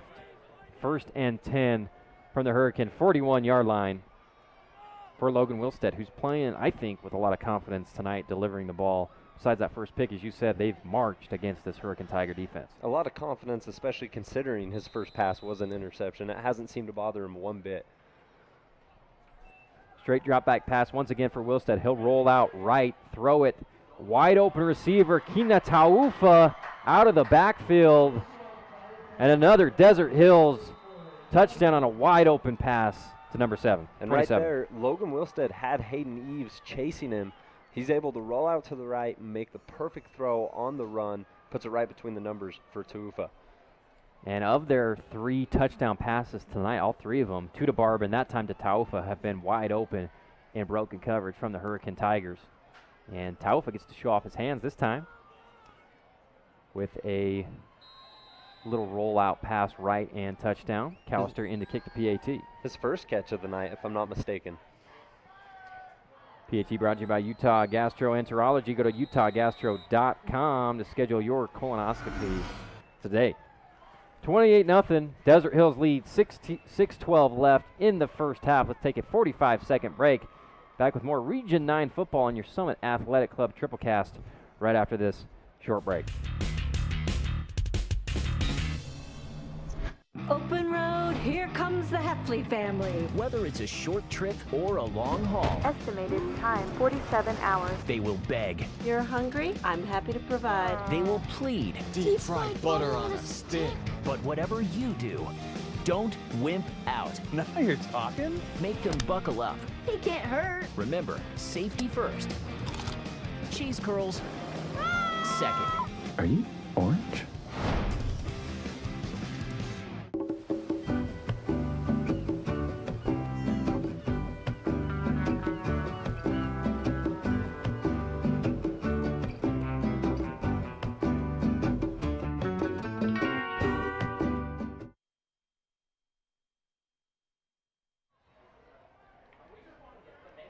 Welcome back. Region 9 football brought to you by Summit Athletic Club, featuring Quebec. Check out their new location, 963 South Bluff Drive. Kickoff by Callister, deep, and will be a line drive into the end zone for a touchback. Appreciate Pace Colligan's Water, bringing you the clock and time all year long right here on Region 9 football. And Ryan Kramer team at RE/MAX. Ryan Kramer team is the #1 real estate agent in Washington County. Score big this fall with the Ryan Kramer team. RyanKramerTeam.com. Hurricane now, Burnsy. I mean, what do? You're down 28-0. You got the ball with 6:12 left. And, you know, I've been impressed with the diversity of play calling. They haven't had a lot of success running it. There have been some missed throws, but I think the play calls are good calls.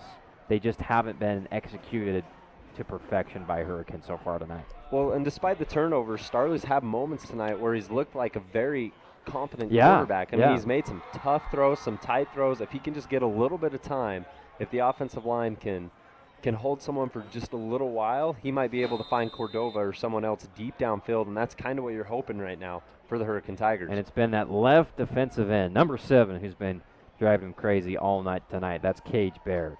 Motion man comes across the formation. Handoff faked and fumbled onto the turf. A problem with the mesh there from the jet sweep back. And it looks like fallen on by the Desert Hills Thunder. They'll have it in the Current Christensen red zone after another Hurricane Tiger turnover.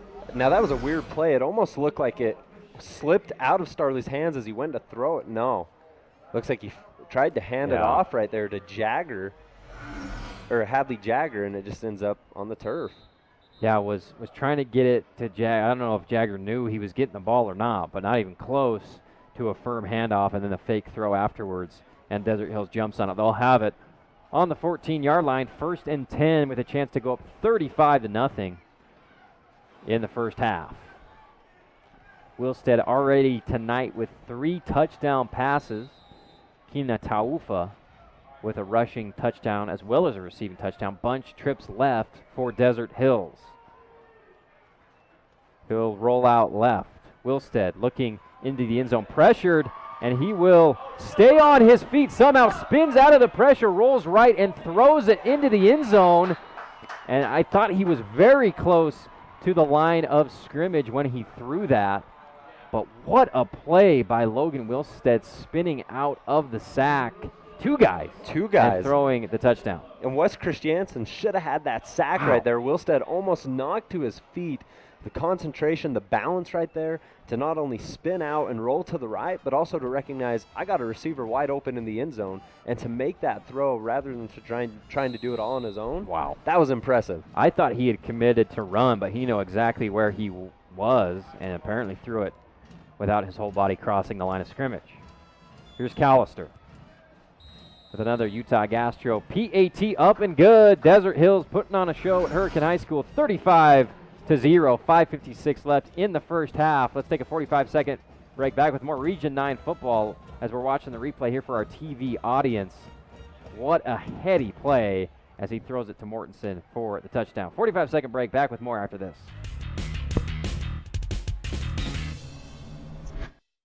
Music is a bridge between the material and the spiritual. As a blind person, you have to be aware that nobody can tell you what you can or can't do. You really have to try things. My wife, who was also blind, was a good cook. When she died, that's when I started Meals on Wheels. My name is Harvey Lauer. America, let's do lunch. Drop off a hot meal and say hello. Volunteer by donating your lunch break at americaletsdolunch.org. Connor is struggling in school. Finding lowest airfare to Istanbul. Why don't you understand me? I do. This is what it feels like for kids with learning and attention issues. Redirecting to understood.org.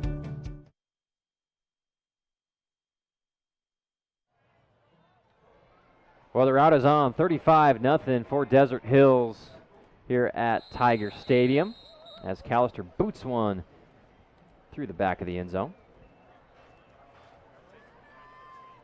Tonight has been the Logan Wilstead show. When we've previewed the Desert Hills Thunder earlier this season, we talk a lot about their running game with Taufa, but tonight it's been all Logan Wilstead making terrific plays.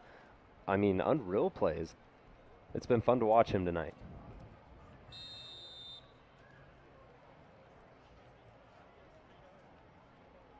First and 10 coming up for the Hurricane Tigers, and we were just talking about how that we've seen some good offensively, but that last drive, just a horrible turnover. Just dropping it on the turf, on the handoff. Devastating for a Hurricane. And then Desert Hills scores basically on the next play. First and 10. Here comes Starley.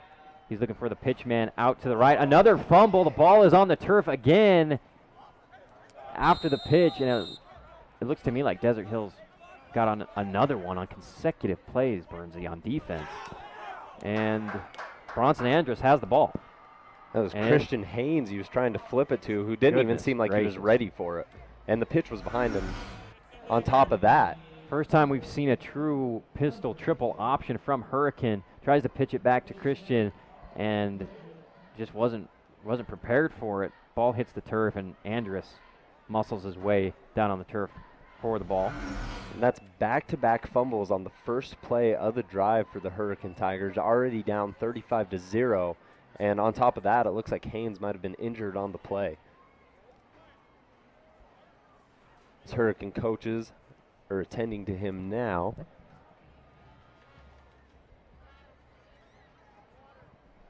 Yeah, it seemed like he wasn't even ready for that pitch to begin with. And then when Starley let it go, it was behind him.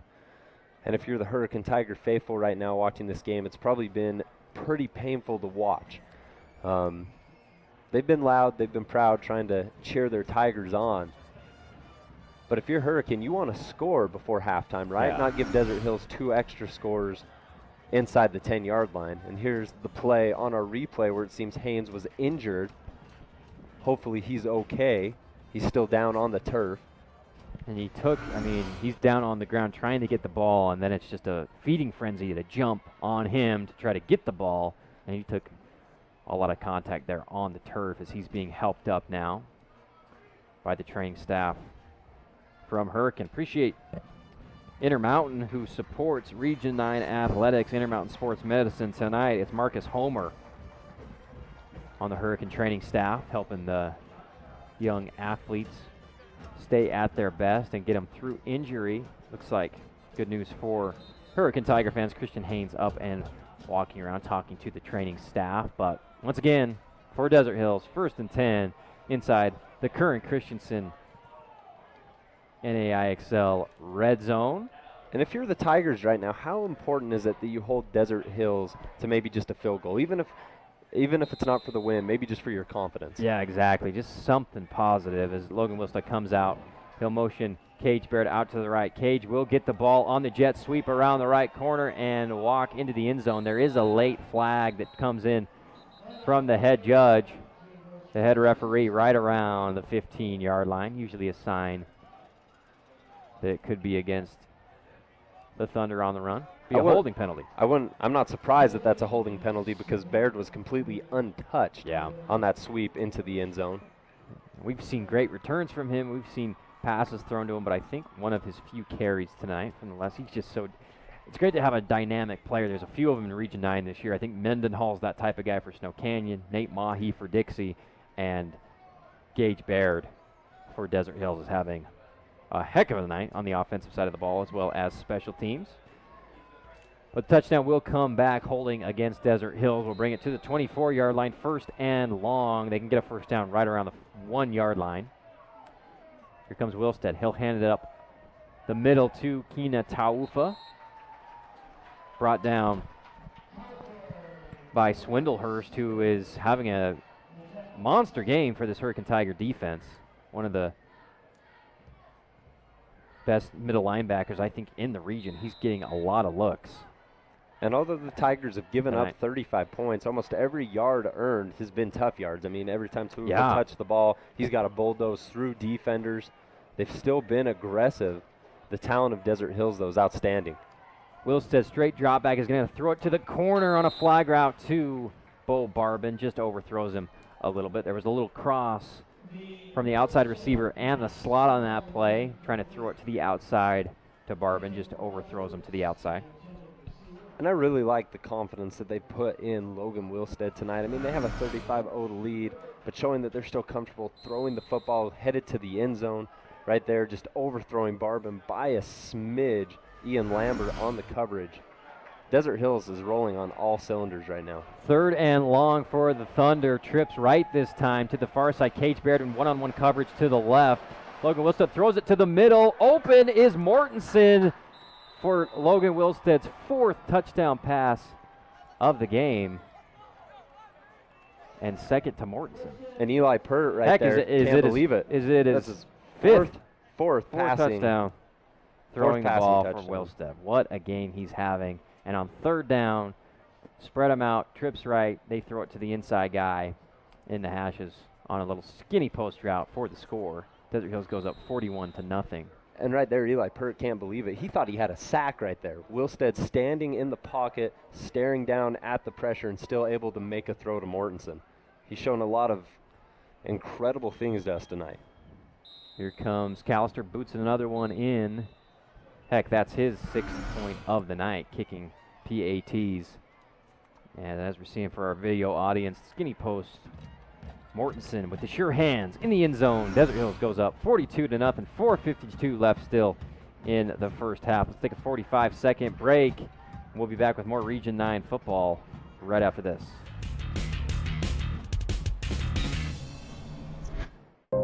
Por las cosas que nos pueden mantener seguros.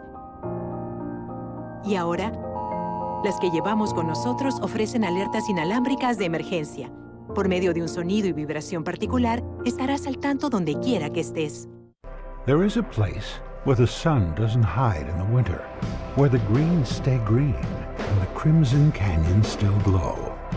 There is a place where dimples determine destiny, and a tiny wooden tee holds the outcome in the balance. There is a place where we drive for show, putt for dough, and settle the score with another round. There is a place.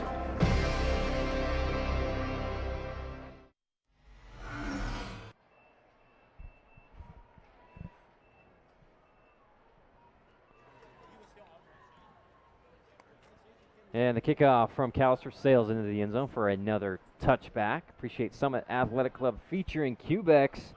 They're now open at their new location, 963 South Bluff in St. George. And this season, Washington County Region 9 football fans will have the chance to compete in halftime Frogger races for a chance to win cash and club passes.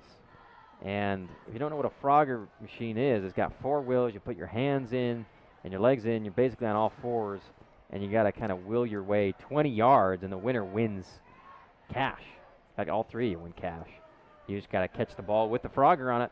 Appreciate Summit Athletic Club supporting Region 9 athletics. 1st and 10 for Starley. He's going to throw a little hitch route. Caught. Big time hit. Bronson Andrus with a Rocky Mountain collision. Big hit. Hunter Collard's helmet goes flying. He'll have to come off after about a 2-yard catch. And Bronson Andrus just lays the wood down on that one. His 2nd or 3rd massive hit of the night. I mean, that's how you make a tackle. Collard's not going anywhere after that catch. 2nd and 8 coming up. By the way, if you've been in an accident, check out Rocky Mountain Collision. If you've taken a big hit, call 673-7757. They take the dents out of accidents. 2nd and 8 for the Hurricane Tigers. They're doing a kind of inverted wishbone pistol formation with Sidaway in the backfield. He'll take the handoff, and he takes a hit from, I believe that was Jaron Polu at the linebacker position. Right in the A-gap, takes one on the chops. 3rd down coming up. And a lot of credit to Hurricane tonight. I mean, they've tried to set up this run game, and it's been unsuccessful, leading to a lot of Starley attempts, but they're still trying to stick with it, still trying to see what positives they can get from their run game. That tandem of Bronson Andrus and Jaron Polu playing the inside linebacker positions, that's a pretty good pair. That's a pretty good pair tonight and all season long. 3rd down and 8 coming up for the Hurricane Tigers. Starley will straight drop back, looking left, rolls out, trying to buy himself time, throws it down the middle of the field. It is caught for a 1st down. A flag is thrown as the Hurricane receiver makes it all the way down to the Desert Hills, about 30-yard line. Huge gain for number 88. That is Luke Wright with the catch. And that was a success for the Hurricane Tigers because that was the most time Starley's had all night to throw the football. That was great blocking up front from Isaiah Martinez and the boys on the Hurricane O-line. Starley finally had time. He's able to stand still, make a great throw to Wright, and the Tigers offense probably with their biggest play of the night. There was a flag right after the catch, and then another one came out near where he was tackled. We'll see. The body language of the refs implies that it's going to be against the team in white. We'll see which one of the flags Hurricane accepts here. Head official comes to tell us what the heck's going on. Big play there by Wright. Play of the game probably for the Hurricane offense, especially in the throw game. Other than the defensive interception, that's really been one of the bright spots. And if you're the Hurricane offense, you got to be really happy with that result. I mean, that's your biggest play. It shows that you can still come out, that you can still move the football, and there's a little bit of something to build on right there. And there was a defensive pass interference penalty against Desert Hills, which was declined. They're going to accept the personal foul hit to the head that came on the tackle. You see Starley here on the replay, rolling out left, buying himself some time, throws one over the middle. Mayfield was the one flagged for the pass interference, and then right down the left side takes a hit, and I didn't necessarily see on that play a helmet-to-helmet, but the flag came out and tacked on 15 more yards for the Hurricane Tigers. Would have had to have been called on Cooper Kenny there, but from that angle, it looked like he hit chest to helmet. But we'll give Hurricane the benefit of the doubt. They need one here in the Curran Christensen red zone, threatening to score their first touchdown of the game. 1st and 10 from the 21-yard line. This would do a lot for the confidence of the Hurricane Tigers to go into halftime with at least some points on the board, a game where they haven't been able to move the ball offensively. It'd be nice to put it into the end zone right here. Trips right with Hadley, Collard, and Lambert. Starley in the shotgun. Fake jet sweep, throws the inside screen once again to Ian Lambert. Just a little bit low for Lambert, who had to kind of awkwardly go to his knees to try to catch it, but it falls incomplete. That's a tough throw right there to make. You got half the line going out to block right here for Lambert. Starley doesn't have a lot of time. That's a rushed pass, and Lambert unable to come down with it. And we see in the replay, tipped by Gage Barrow. We see him get a sack, tackles for loss, and this time gets his hands up high. And as you said, that's a tough throw. Mm-hmm. Both Mayfield and Baird coming off that left edge hard with their hands up high, and really unblocked. Falls incomplete. 2nd and 10 from the 21-yard line. There's 2:58 left in the first half. Hurricane trails 42-0 against Desert Hills. 2nd and 10 coming up. Starley talking to his halfback, Kyler Sidaway. He's saying, block one of these guys. Drop back straight, throws it up high, and it will be intercepted. At the goal line, the referee was confused. He was signaling like it was a touchdown, but it was clearly the white team who caught the ball. I think he's called a little too many touchdowns tonight for Desert Hills. It was habit. It was habit. And the question is, did he get the touchback or did he get tackled on the 1 yard line? We're watching here on the replay. The ball hangs up just a little bit, overthrown, caught in the end zone. He spins around, the ref signals touchdown, and he reaches out. He's clearly out of the end zone. And it looks like they're going to give him the touchback.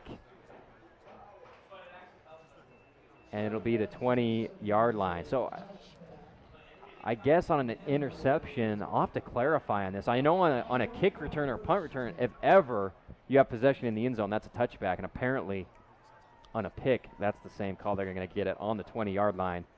Great job by Braxton Turnbow to be in the right position, makes the pick. Oh, he read that ball perfectly. Right when it left Starley's hands, he knew where it was headed. It dropped right between his hands, able to make the pick.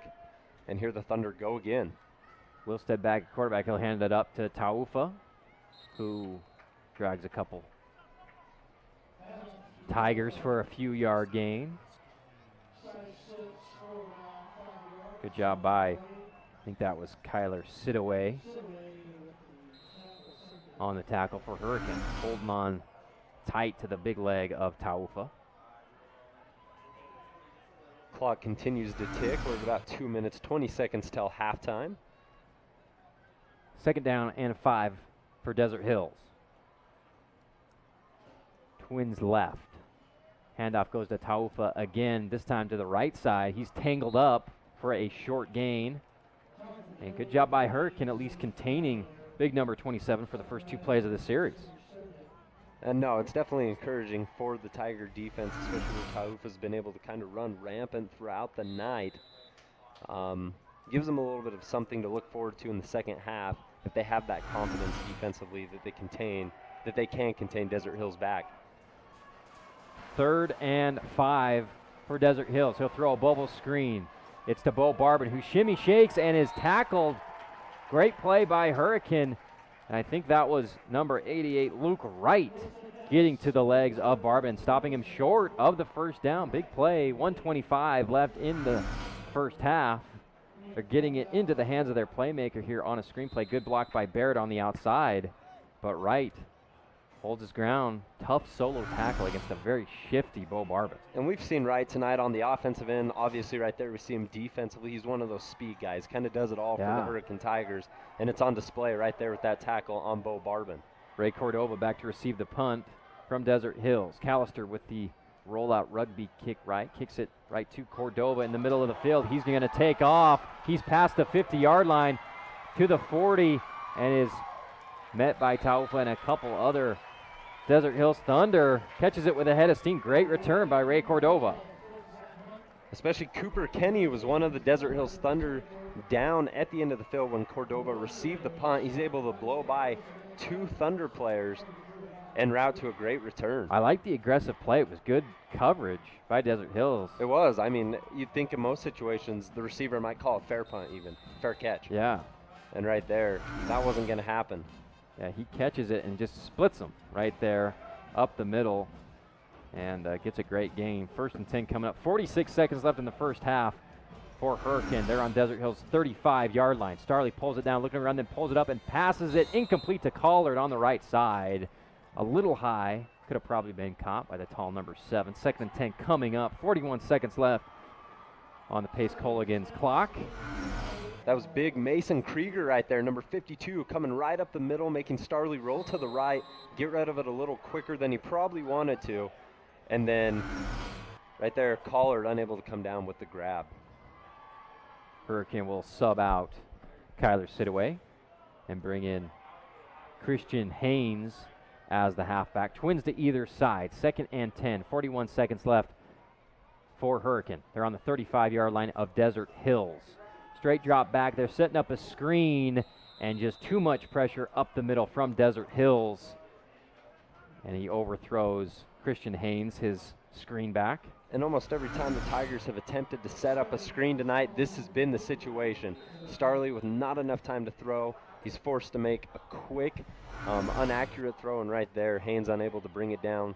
The screen is a failure. May have gotten away with a hold, too, there on Damon Brunson of Desert Hills. 3rd and 10. 37 seconds left for Hurricane. Trying to get on the board before halftime. Trips left. Ray Cordova split out solo right.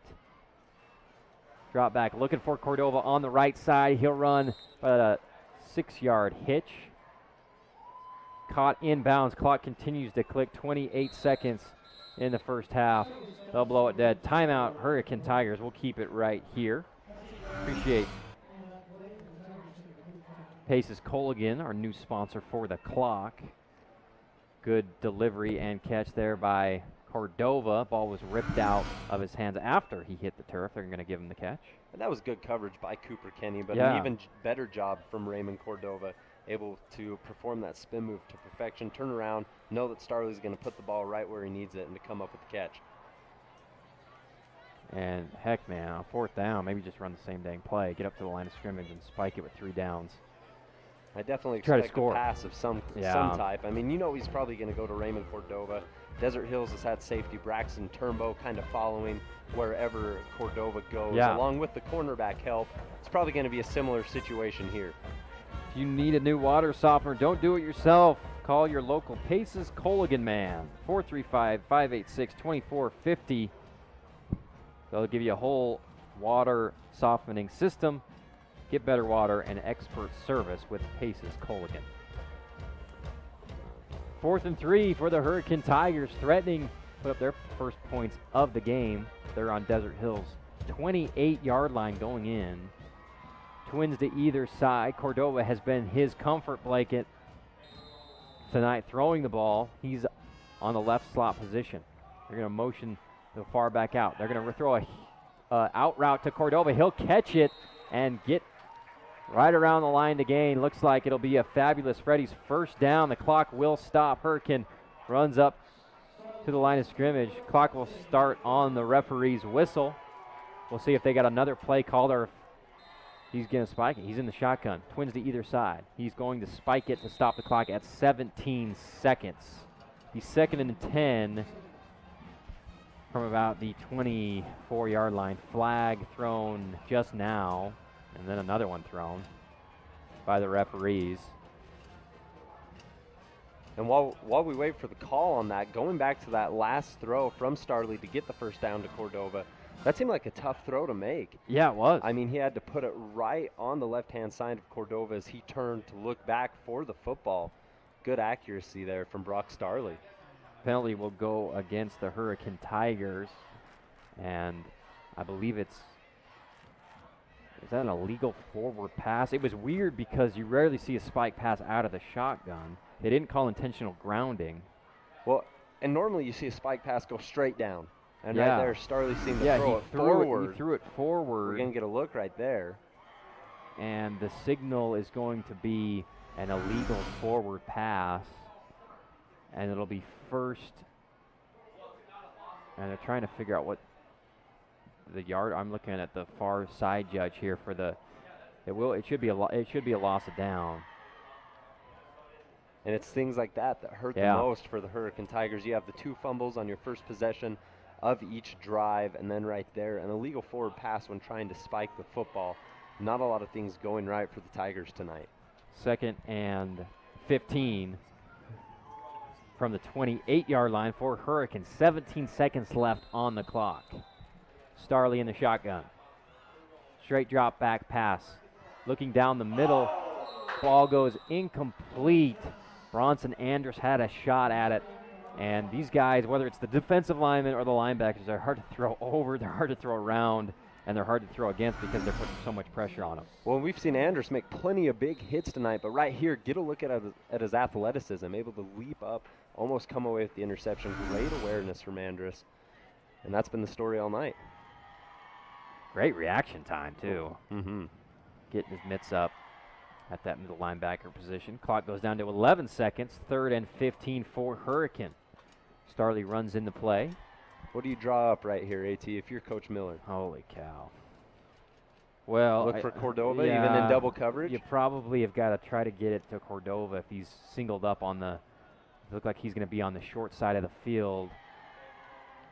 And got a decent cushion. They're going to throw a hitch to him. Hook and ladder on the left side. He's met dragged out of bounds. The clock will stop. I like that play. About a 6-yard hitch to Cordova. He pitches it to Christian Haynes, who puts it about 3 yards short of the line to gain. It'll be 4th down, and it looks like the Hurricane Tigers are bringing in a lot of new personnel here to maybe attempt a field goal with 3.8 seconds left. Beautifully executed. Haynes takes a big hit here from Dawson Mayfield, dives out of bounds for a chance to kick a field goal here with 3 seconds left. And if Dawson Mayfield wouldn't have been there, that would have been a touchdown. Great touchdown saving tackle from Mayfield. Connor Nielsen, the kicker. Kick goes up, and it will not be good. The signal, and the clock expires. That's your halftime score. Desert Hills 42, Hurricane 0. They get a shot at it there, Bernsey, but couldn't get it through the uprights. Just trying to put points on the board, and that would have been big for the Tigers headed into halftime to see your side of the scoreboard at least with some type of number on it, but instead 0-42 at halftime. Just sails wide, right? We see head coach Skyler Miller hugging his kicker after pretty good effort on the kick, but they are blanked in the first half. Desert Hills leads 42-0. We'll be back after this 3-minute break for your Info West halftime show right here on ESPN Radio.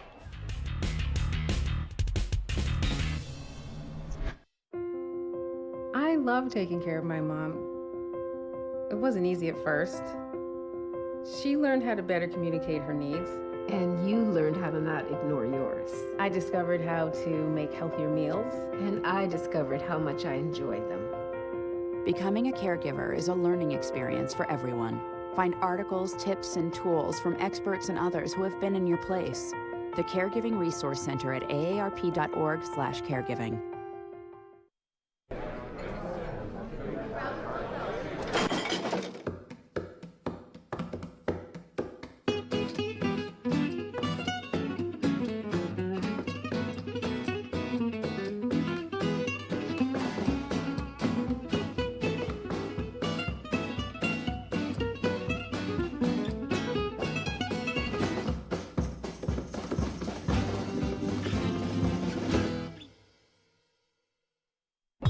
Radio Dixie 91.3. We don't play that. Nope, not that. A big fat no there. That's what we play. And stuff like that. On St. George's only alternative, Radio Dixie 91.3. Oh, and from 9 till midnight, we play this. I need a one dance. And this. Radio Dixie 91.3 There's a place FM. where young and old make connections. Where kids feel like grown-ups. And grown-ups feel like kids. There is a place where beauty arises in contrast. Where wonder is universal. And laughter second nature. There is a place where friends find a future. Families find each other. And feelings find their home. There is a place. Retired school psychologist, and helping people was my thing. After my stroke, when Meals on Wheels started, I was on the other end of the stick, so to speak. And I appreciated it very much, the attention that was given. My name is Julius Gaines, creative writer, poet, photographer. America, let's do lunch. Drop off a hot meal and say hello. Volunteer by donating your lunch break at americaletsdolunch.org. Hi, good morning. Welcome to our set here of Talking Point Live. We're just getting ready to shoot our show, but we thought we'd put out a little bit of a promotion so you know when this is going to be rebroadcast. Right. You can find us at 9:30, 12:30, 4:30. Sorry, did I step on you? I'm always stepping on you. You are. Tune in and watch me step on Jen Moore. On Talking Or Point Live. attempt to, anyway.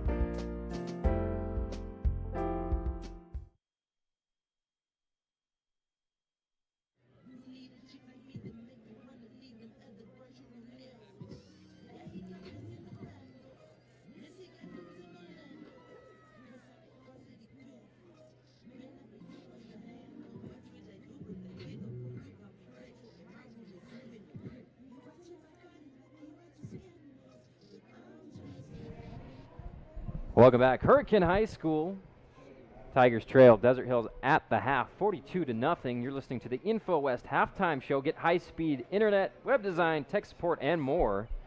You can check out Clean Internet and Speed Burst at infowest.com. Well, time for some Hearst Ace Hardware Region 9 updates, a hardware store, and so much more. Check out Hearst on the Boulevard in St. George or on Main Street in Cedar City. Well, Dixie, last score I saw was up 13-0, Snow Canyon. Low-scoring game, not too surprising. Well, last year, the final score with the Dixie Snow Canyon game was 13-7 Dixie, if I'm not mistaken. Yeah, you're right. I mean, that's about how much points the Flyers put on Snow Canyon's defense last year as well. So we got a bit of a ball game over at Snow Canyon High School. Now, here's the shocker for me. Canyon View with the lead against Cedar 19-7 after a pair of touchdowns in the second quarter. That's the last score I saw. Falcons 19, Cedar 7 in the crosstown rivalry. How about that? We were just talking about Canyon View being down 62-6, 62-7 last weekend at halftime, and now they've got the lead against Cedar. Unbelievable. Oh, that's got to feel good for the Falcons. I mean, there's a team that's had their struggles, but I mean, the difference between them this year and last year is night and day. They've been able to put points on the board, and 19 points at half for them shows that compared to last year. So, and Cedar's no slouch. For them to come out just really shows the diversity in Region 9 and how any given night a team can come out and compete. As a wise man always say, he goes by the name of Double D, Devin Dixon. Expect the unexpected in Region 9, and I sure as heck wasn't expecting Canyon View to be leading at the half against the Cedar Redmen. Well, your initial thoughts, takeaways, what are you saying in the locker room if you're Coach Skylar Miller or Coach Murdoch? Desert Hills, you're up by 42 at half. For Coach Skylar Miller of the Hurricane Tigers, I mean, you just got to be supportive. There's been some good things that you can take away from this ball game tonight. They had the interception on the first play of the game.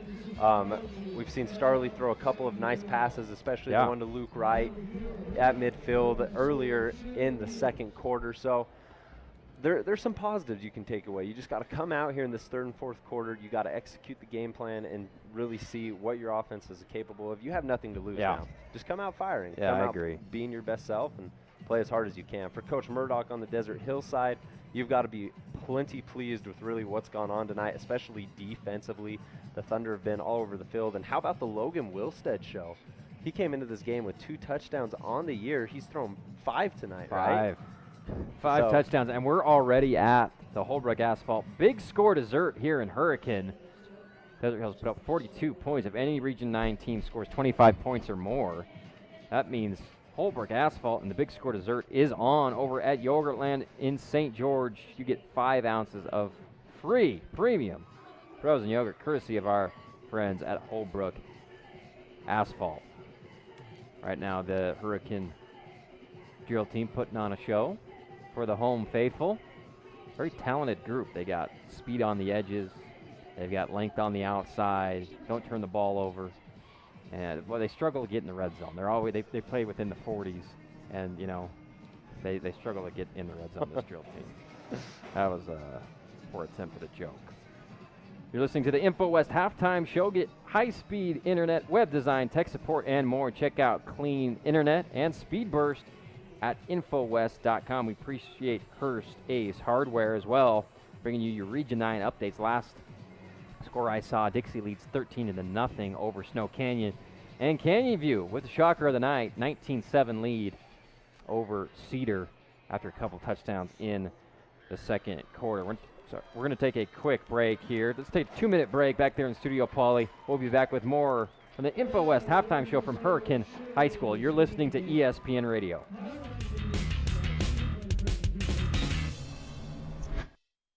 Mom.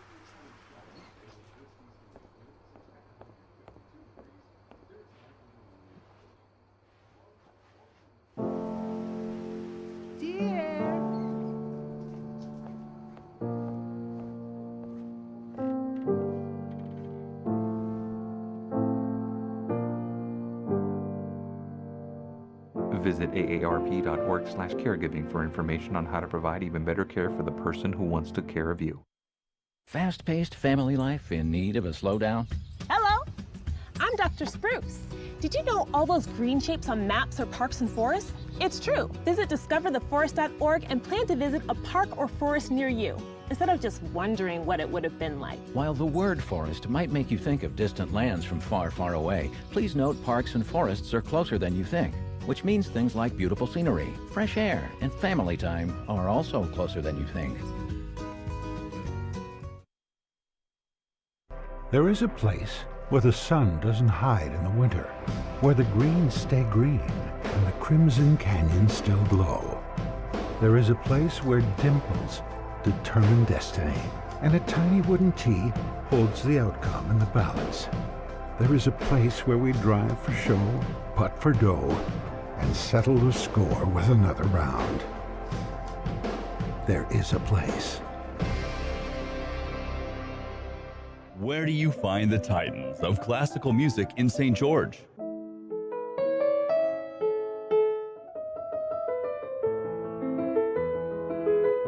Classical music on Radio St. George, 100.3 FM. Where do you find the legends of jazz?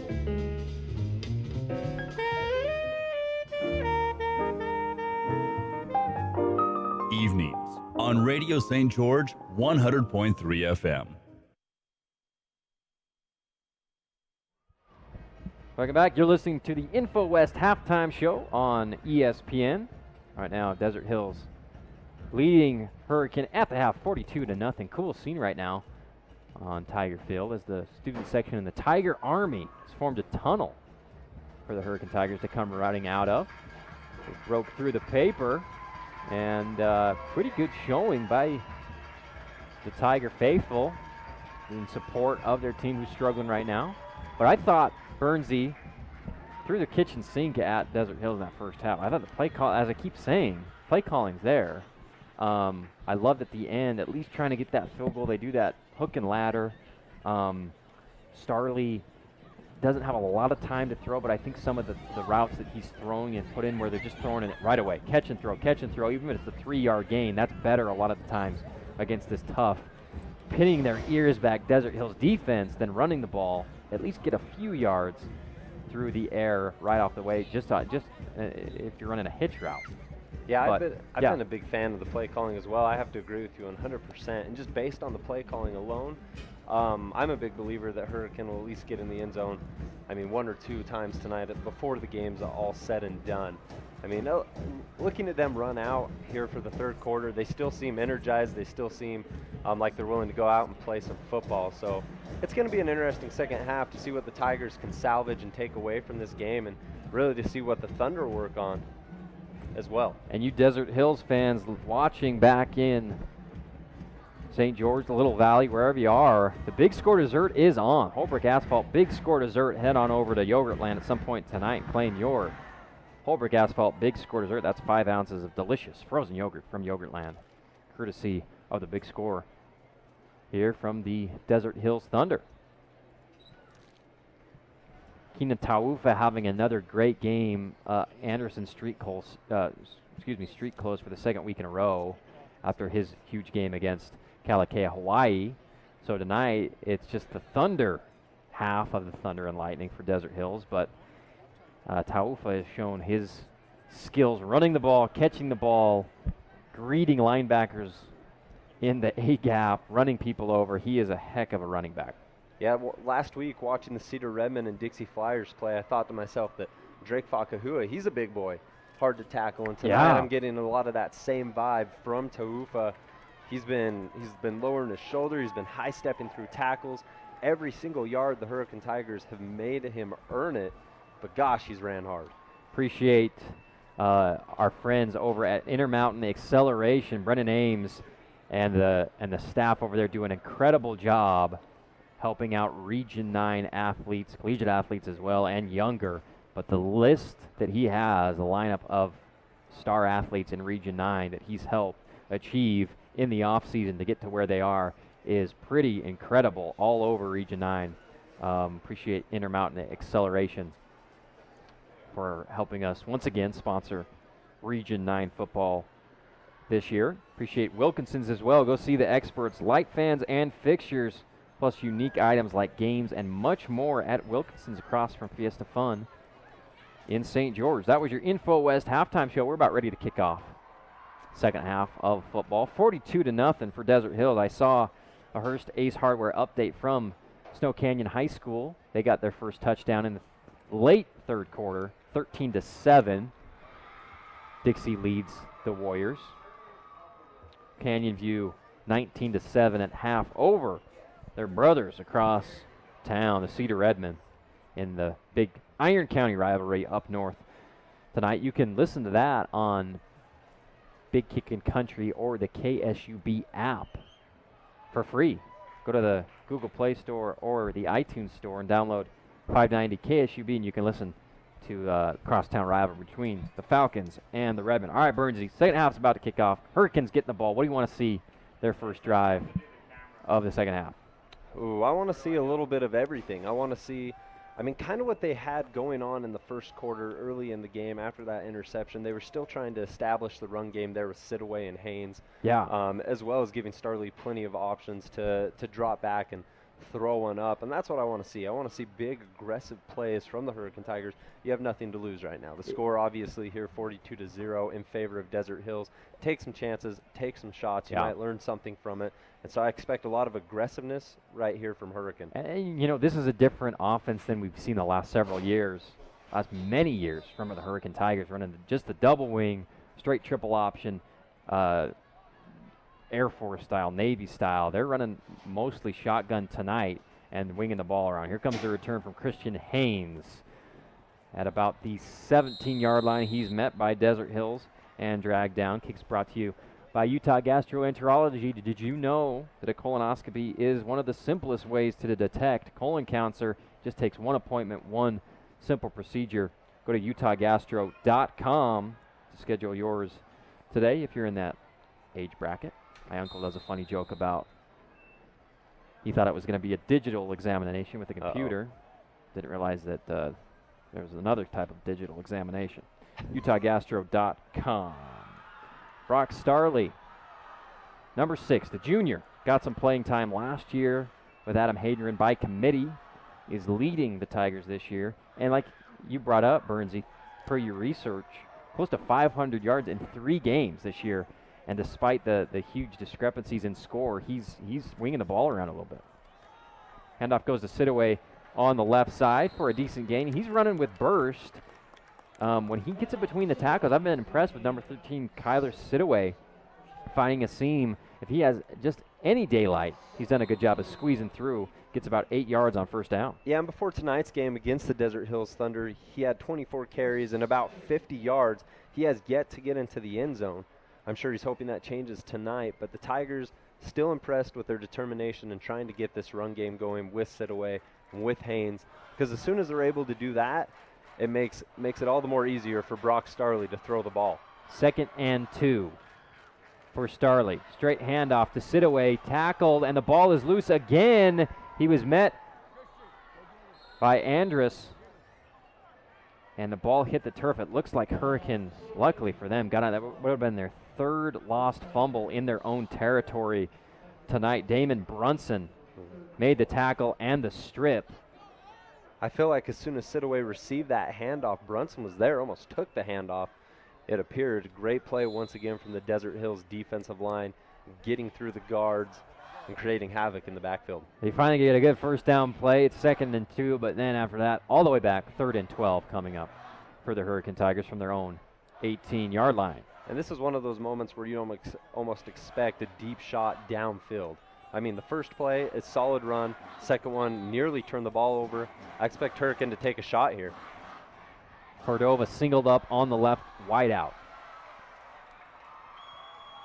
He's going to run a play at the sticks, a little out route, just short, and the ball goes low and incomplete to Cordova on 3rd and 12. Punting time for the Tigers.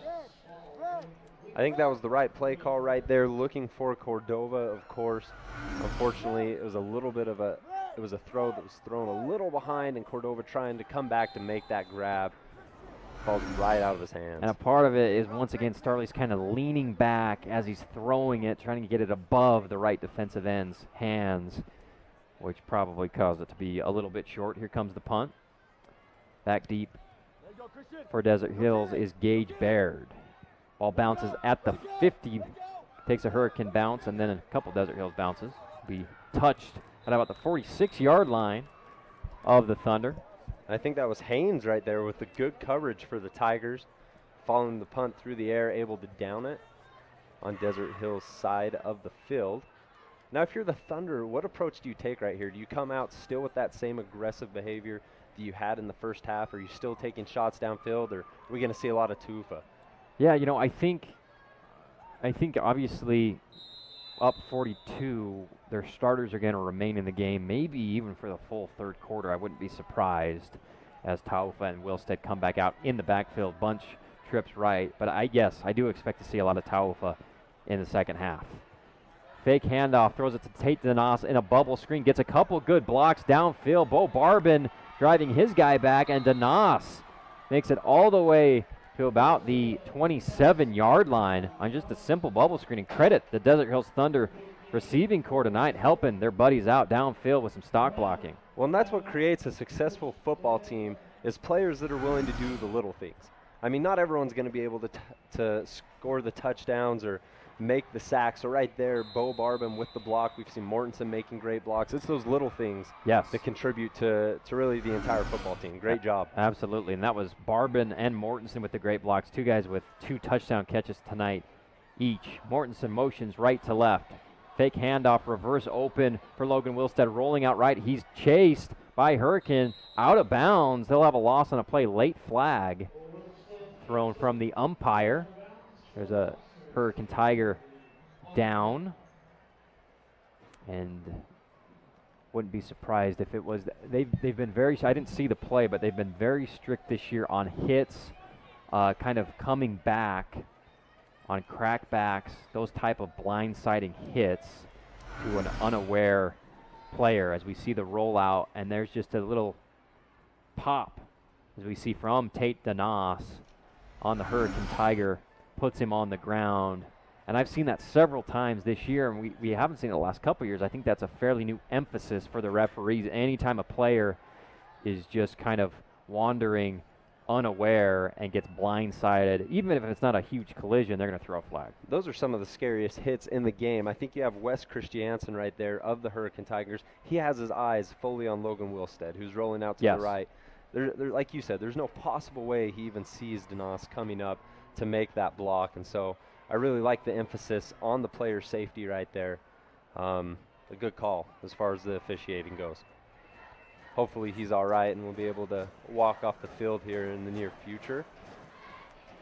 7:39 left in the third quarter. A lot of flags, a lot of touchdowns, makes for a long game, as the other games, Dixie already in the fourth quarter. We'll try to get you a Hearst Ace Hardware update on the other games going around Region 9 tonight. Appreciate all of our local sponsors, including Ryan Kramer's team at RE/MAX. Check them out at ryankramerteam.com.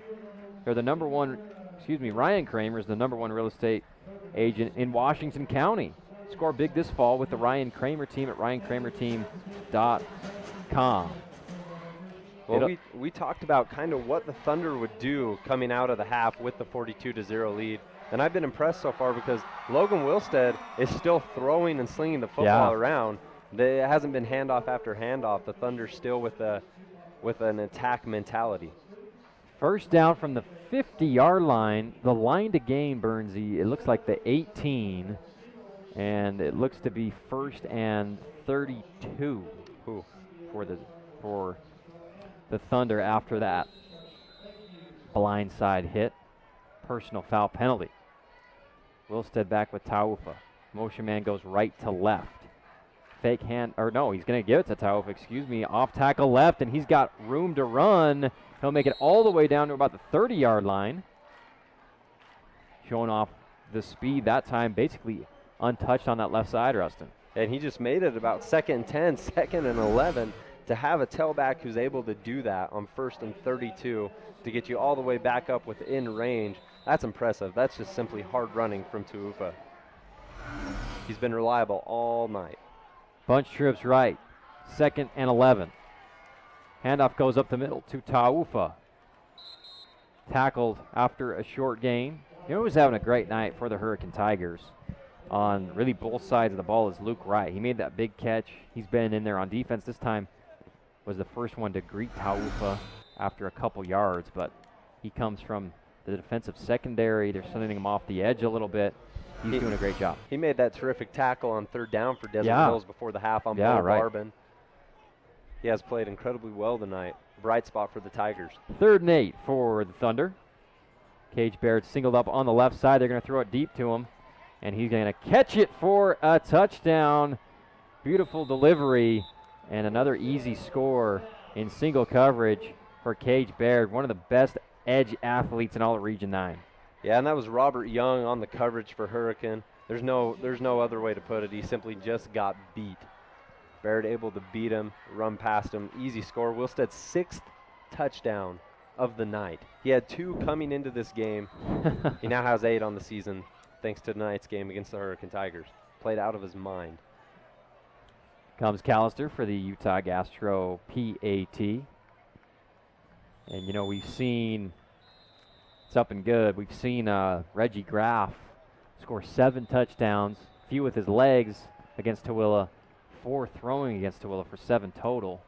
And Wilstead, we'll see how much longer he's in the game, but 6 throwing touchdowns for the first-year varsity quarterback, Logan Wilstead, this time to Gage Baird on the go route. We're going to take a 30-second break on your one last scoreboard. Thunder 49, Hurricane Tigers 0. 6:16 left in the third quarter. Quick 30-second break. Back with more after this. Every year, 40% of all food in the U.S. never gets eaten. 40%. That's almost half the food we produce. Food waste is a serious problem. It impacts all of us. And it's expensive. Your family is throwing $1,500 a year in the trash. We're working hard to put food waste on the chopping block. And you can do the same at home. Learn how to cook it, store it, and share it. Just don't waste it. Go to SaveTheFood.com.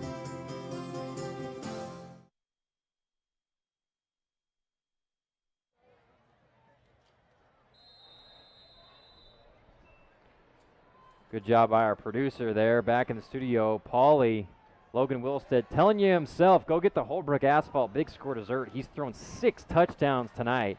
Head on over to Yogurtland for your free 5 ounces of frozen yogurt, courtesy of our friends at Holbrook Asphalt. Kickoff return to about the 20-yard line. 1st and 10 coming up for Hurricane. They trail 49-0. 6 minutes left in the third quarter. At this point in the game for Hurricane, they've been consistent, and I'll give them credit in trying to establish the run game. Do you continue to try to do that for future games, or do you start slinging the ball everywhere with Brock Starley? Yeah, at this point, I think you just play, you're trying to progress as a team. I wouldn't go back there and just be throwing it around. You want to try to get your run game going, want to have a balanced attack. They play Canyon View next week here at home, and that's going to be a good chance for them to maybe challenge for a win this year. Here's Sidaway up the middle. Takes another big hit from Jaron Polu, but gains a few yards. And I wouldn't be surprised if Coach Miller for the Hurricane Tigers is telling his players basically, treat this like a 0-0 game. You know, let's come out, let's execute, and see what positives we can take away. And that run by Sidaway, that was a positive, about a 4-yard pickup or so, maybe 3 yards. And we got the Hurricane crowd still fired up despite their team being down big. They've showed up tonight. They've been loud. They've been proud, and it's been fun to watch. 2nd and 6 for the Hurricane Tigers. Polu showing blitz in the middle position. Flag flies, dead ball, and it looks like it will be a procedure penalty against the Hurricane Tigers. Back them up. 2nd and 11 will be forthcoming for the Tigers. Pretty good home crowd here, despite the outcome so far for the Tigers. A lot of stomping, a lot of cheering for the Tiger faithful. Yeah, and despite how the Tigers play the rest of the year, I mean, that's one thing you always have to look forward to. Football, and like all high school sports, I mean, it's a family thing. You'll have the whole community show up, and despite what the scoreboard says, people are here to support each other, support each other's kids, and it's always going to be a special part of just being a high schooler. Starley's going to send a man in motion right here. Looks like he has sit away behind. He'll take the snap, drops under heavy pressure, and just gets rid of it. Guess who? Number 5, Bronson Andrus there to make Starley just get rid of the football. He didn't even have a prayer right there. And that's been the story really all night. The Desert Hills defensive line, Hurricanes tried to set up screens time and time again, and Starley just doesn't have enough time back there to set up a proper screen. And even when they're not trying to set up screens, even when he simply drops it back, Andrus and the boys have made it incredibly tough for the Tigers tonight. 0-49, 3 minutes, 47 seconds. Clock is ticking. Hurricane on third down and about 11. Starley in the pistol formation, twins to either side. Guy to look for is Cordova. He's going to throw it right to number 11. That is Jagger Hadley, just over his outstretched arm. And we have a flag on the play by the receiver. I'm not sure if I saw enough there for it to be pass interference. Because honestly, with the pressure in his face, he had Jaron Polu right there. Starley delivered a pretty good football. Yeah, I didn't see a lot of contact on the actual intended receiver. I didn't either. I saw Jagger Hadley laying out, trying to haul in a catch, but defensive pass interference. Let's get a look at it right here.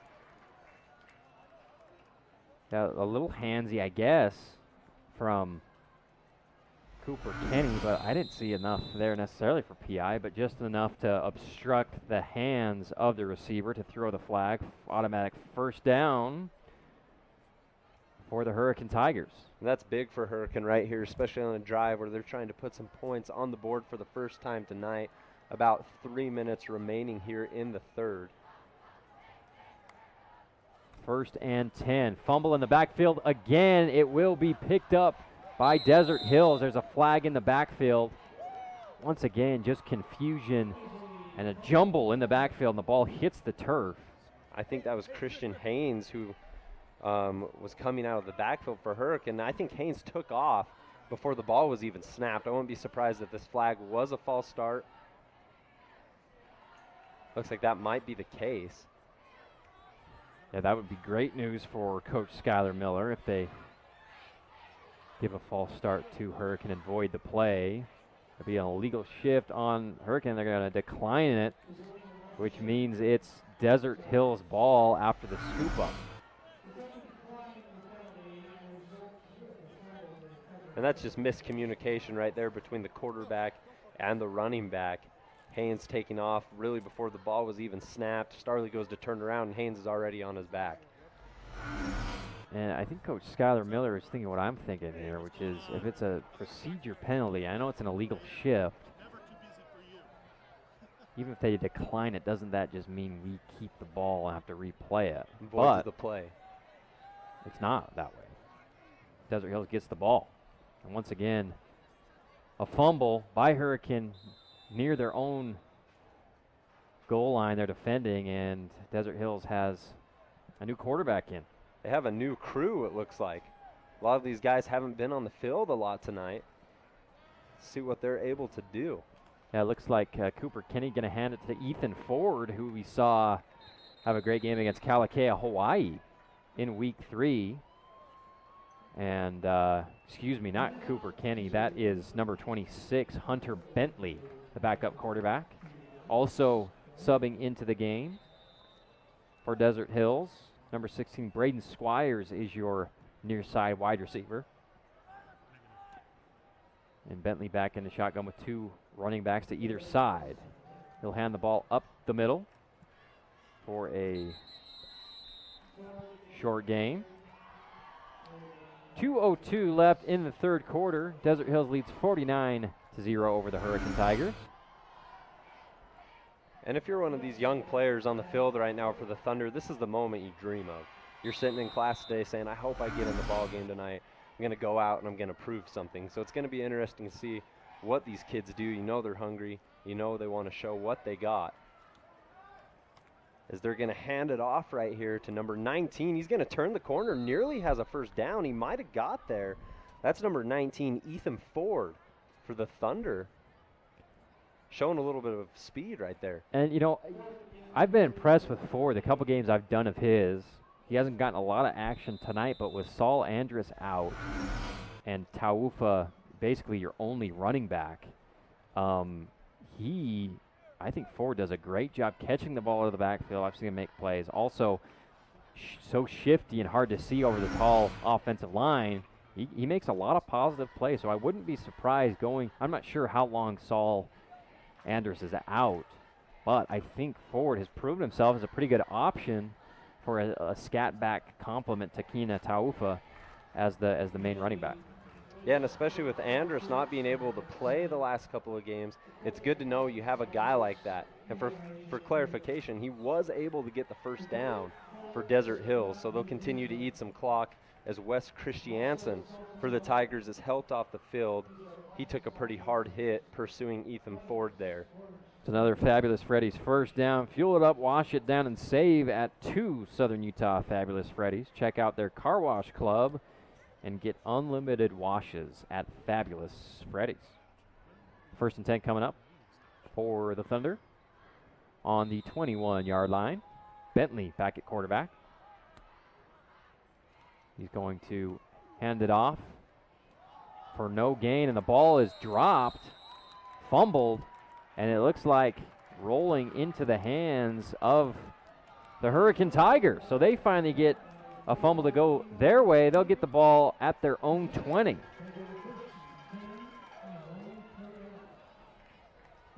We have about a minute left here in the third quarter. Hurricane 0, Desert Hills 49.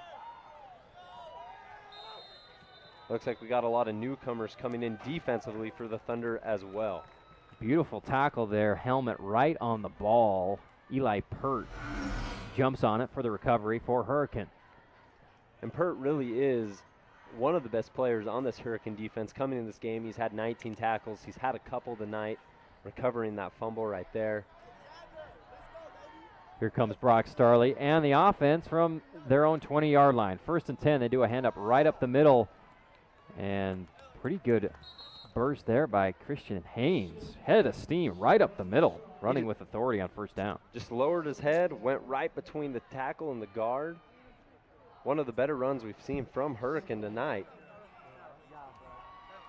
Haynes probably the bigger back compared to Kyler Sidaway. They like to bring him down and bring him in those situations that are really short yardage, but right there getting the carry on 1st and 10. Clock winding down, 8 seconds. Going to be close if they even get a playoff here to end the third quarter. I think they might just chill out here for a minute. At the end of 3, 49-0, Desert Hills leads Hurricane on your one-loss scoreboard. We're about to start the fourth quarter. When we come back, let's take a 60-second break. Back with more Hurricane Thunder football right after this. So, I'm kind of new here, but I've noticed a trend. My human does this funny thing where she goes around and gets all my toys, and then she hides them in that basket by the door. You know, but it's always the same basket, and it's always in the same place. And then she acts so surprised when I find them, but, you know, she's putting them in the same basket. Again. It's like, hello? That's where you put it last time. You were the worst at hide and go seek.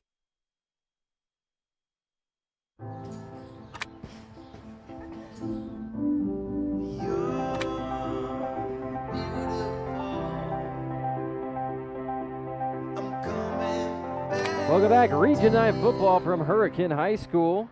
What's Appreciate Beethoven's Summit favorite fruit? Athletic Club bringing you the triple cast tonight. Watching us on CEC TV, TDS Cable, Channel 22, as well as streaming on sportsradio977.com. Alongside Rustin Burnside, I'm Andy Thompson. Appreciate the Summit Athletic Club. New location, 963 South Bluff in St. George. Look out for Summit in select Region 9 games this year at halftime, throwing out some mini footballs for a chance to win big prizes. Brock Starley in at quarterback. 2nd and 2 for Hurricane. gives the inside handoff up the middle for a big gain and a fabulous Freddy's first down. And that was that? I think that was Kyler Sidaway. Sidaway. Flag on the, after the end of the play near the 41-yard line. You know, I've said it before earlier in the ball game, but if you're the Tigers, I really like their mentality, even though they've been down big, to continue to hand the ball off to Sidaway and to Haynes as well, and continue to work on that running game, because that really has been a weakness the entire season thus far. So to watch plays like this, it's got to put a smile on Coach Miller's face. So it looks like the flag was on Desert Hills. We're going to move that ball forward a little bit. About at the 53.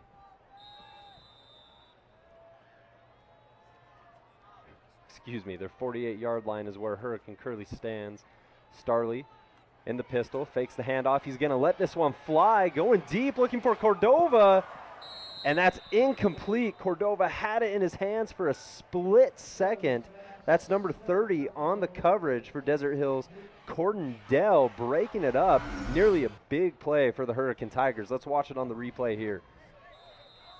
This ball hits Cordova right in the hands. He has a chance to make a play, and he's unable to hang on. We've seen Starley with some pretty well-placed balls tonight. Unfortunately, his number one target, Cordova, unable to come up with it. They're going to get another chance here on 2nd and 10. Two backs back with Starley. He'll hand it right up the middle to Christian Haynes, who will bulldoze his way for a few-yard gain. 10:49 left in the game. Hurricane just trying, Rustin, to do something. Kick a field goal, get in the end zone. They had a few positive plays tonight, big plays. Started off with that interception on Desert Hills' first series by Cordova. Have been close, but yet to put any points on the board. And the crowd is still going crazy. I'm very impressed by this Hurricane Tigers student section and fan base here at Tiger Stadium. 3rd and 6 coming up for Starley. He'll flip it out to Christian Haynes to the right side. He'll run it close to the line of game, but just a little bit short. It will be 4th and a long one coming up for the Tigers. And that was a hard run right there for Haynes. Kind of bulldozed Reber on the play, putting his shoulder down. We may be in the 4th quarter, and it may be a big deficit, but Hurricanes still coming out strong, still playing aggressive, trying to get into the end zone at least once tonight. And I've been impressed with what I've seen from Brock Starley. I know the Tigers have struggled, but if he's given a little bit of time, he's made some good throws. The factor is if he's able to get enough time back in the pocket. Desert Hills sends him up the middle after the handoff and nowhere to go for the inside running back of Hurricane. He'll be stopped well short of the first down. Just kind of gave it to the up back that time instead of going to Christian Hayes, and stopped well short of the first down. That time it was a give to number 19, Hayden Eves, but nowhere to go. Turnover on downs. It will be Desert Hills ball on their own 45-yard line. Clock continues to tick. We're at about 9 minutes, 20 seconds left here in the 4th. It's been a dominant performance for the Thunder tonight, particularly for quarterback Logan Wilstead. He's tossed 6 touchdowns, 2 to Bo Barbin, 2 to Mortensen. Then you have 1 to his running back, Taufa. And who's the 6th one to? Oh, to Bard. Yeah, 1 to Baird, couple to, all over the place as we're seeing some of the backups for Desert Hills in the game now. Chandler Reber makes a nice play on the right side for about a 9-yard. They're going to motion him for a fabulous Freddy's first down. That was Bentley's first pass of the night. He came in last possession, kept handing the ball off to Ethan Ford right there. A quick little pass out of the backfield, able to go for a first. Bentley will give to Reber, this time on the left side. And about a 5-yard gain for Reber. 8:20 left in the game. Seems like they make these backs here at Desert Hills pretty physical. You'll watch Reber right here on the carry, sticking that right arm out, pushing his lineman forward, stiff arming for all he's got. An aggressive run gives him about 7 or so. Second down coming up for the Thunder. Twins right. 2 running backs back with Bentley. Straight drop back, looking left on the slant. Switches his head, throws a slant to the right, well above the intended receiver. That was Caleb Rogers. You know, and Rogers had a good move to the inside of the field there. He was open. Bentley just overthrowing his target like you mentioned. Now third down coming up for the Thunder. Clock will continue to tick for the rest of the game as the score as it is.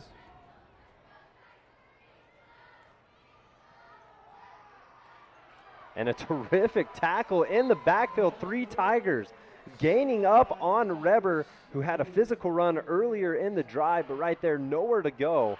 Hurricane makes a stop on third down. Let's watch on the replay here.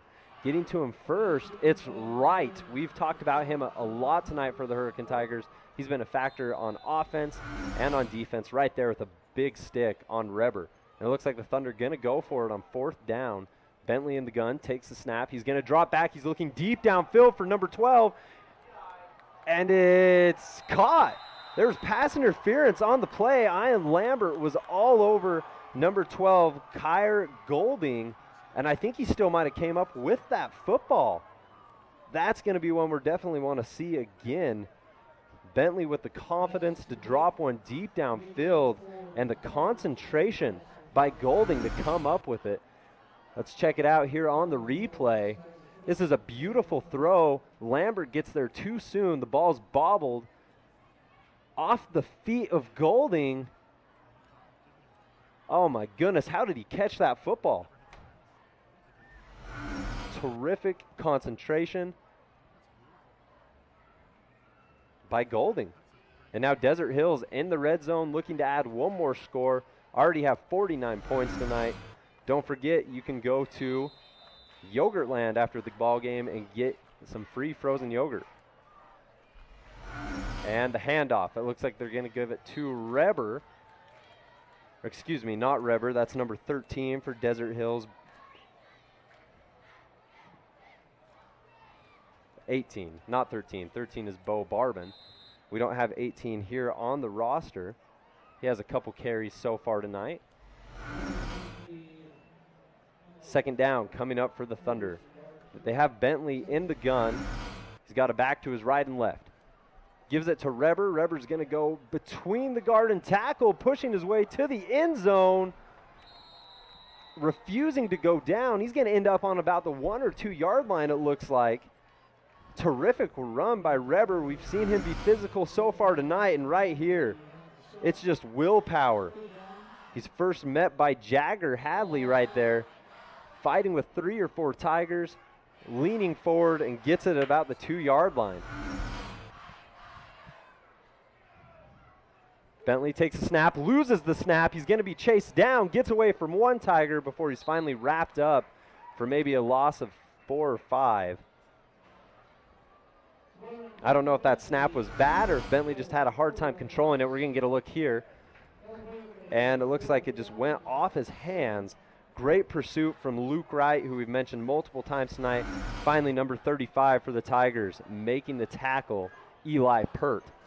Looks like they're going to bring in the kicker here, Bernsey, on fourth down. Not wanting to look as if they're running up the score. Callister has been solid, too, kicking a bunch of PATs. I was going to say, this is their first kickers. Field goal attempt of the night, right? Right. And it's good right through the uprights. He's been terrific on kickoffs. And right there, he's good on the field goal to make it 52-0 in favor of the Desert Hills Thunder. We got 4 minutes, 41 seconds left in the fourth. We're going to take a quick 30-second break and be back with the end of the ball game. 150 over 90. 180 over 111. 160 over 110. I had a stroke. This is what high blood pressure looks like. You might not feel its symptoms, but the results from a stroke are far from invisible or silent. If you've come off your treatment plan, get back on it, or talk with your doctor to create an exercise, diet, and medication plan that works for you. Go to loweryourhbp.org If I would have followed a treatment plan, I would not be in this situation.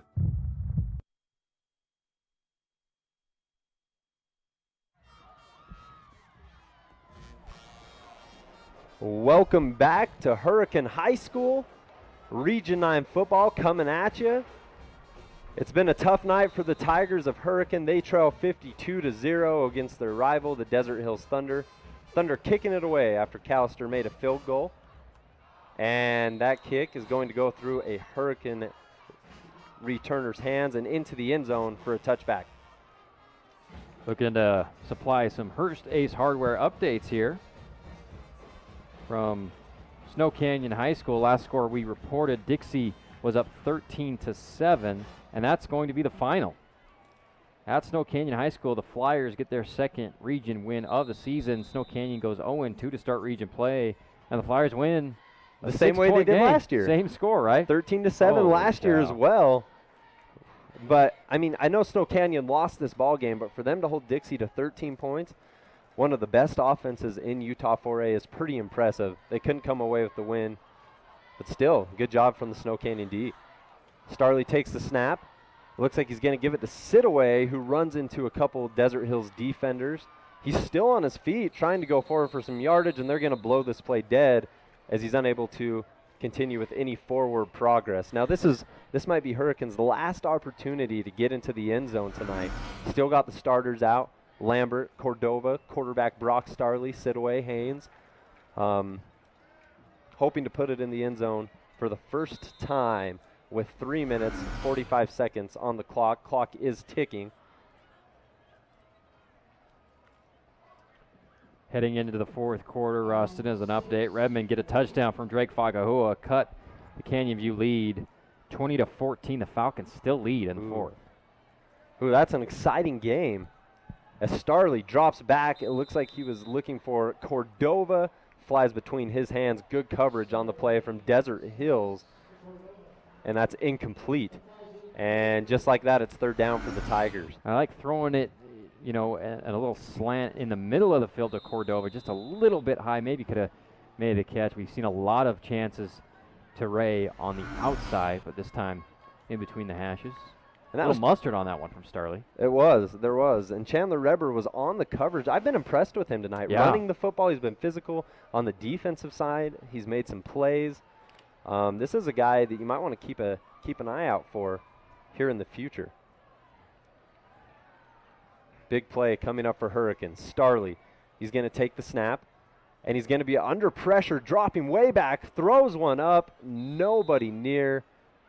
Starley goes down, number 42 on the pursuit for the Thunder, Caleb Hable. And that's been the story all night. Starley trying to get out of the way of the Desert Hills defenders, having to throw off of his back foot, and incomplete. Stay tuned for the post-game show, brought to you by Johnson Pediatrics. Dr. Cody Johnson and his staff make your kids feel right at home. Ask for the new patient special, 628-0511. And Hurricane not going to go for it on fourth down. Number 7 into punt. That's Hunter Collard. Back to receive is Golding, who had an insane catch earlier on. That punt's going to go out of bounds at about the Desert Hills 38. Clock is ticking at about 1:38. It will stop on the change of possession. But not a fun night for Hurricane. Hasn't been a fun season so far for the Tigers. But, you know, I remember last year some games like this. I remember one against Desert Hills like this at Desert Hills. But they just keep, you know, they don't give up. They play with a lot of pride at Hurricane High School. They got a lot of history here. Coach Pearson last year, now new coach Skyler Miller. Tough to navigate your way through a tough season like this, a rebuilding year. But you know, the kids are still out there playing hard. He's still got the locker room, which is key in a long season like this. And I'm a big believer that you can take away something positive from every game regardless of the score. Tigers have had moments tonight. Unfortunately, on some of these deep ball throws, they haven't been able to be caught. But they've had moments where they've looked like a very solid football team, as the carry is going to go to number 18 for Desert Hills. He'll rumble for maybe a yard or two as the clock continues to tick, 53 seconds away from the end of this Region 9 contest. But I mean, the Tigers, they have some things that they can build on headed into next game against Canyon View. That's going to be a fun game to watch. Both of those teams predicted to be more towards the bottom of the region, but both have a lot of talent and an ability to possibly pull one out next week. The time where it is, it looks like they're just going to kneel it out here and call it a game. 52-0 will be your final here from Hurricane High School.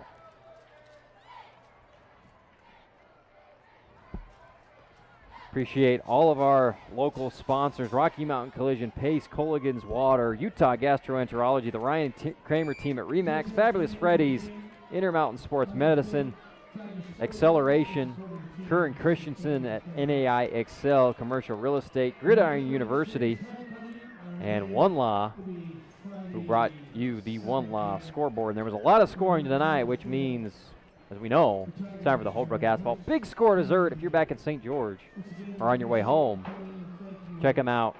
Yogurtland, 5 ounces of premium frozen yogurt for free, courtesy of our friends at Holbrook Asphalt. Let's take a 1-minute break. We'll be back with the Johnson Pediatric post-game show after this.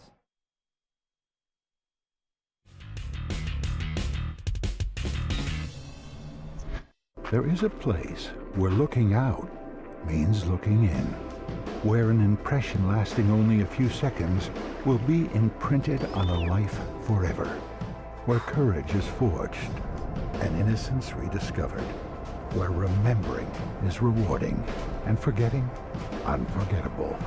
There is a place where truth is felt and where seeing is believing. There is a place. Did you hear about the pony with a sore throat? He was a little horse. Can I tell you a cat joke? Just kidding. Why couldn't the Why was the basketball court all wet? Why? Because the players kept dribbling all over it. Where did cats go on vacation? New York.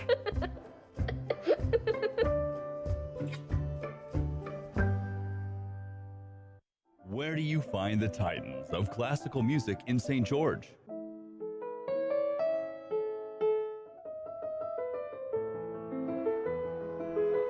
Classical music on Radio St. George. Welcome back, Hurricane High School. You're listening to the Johnson Pediatric post-game show.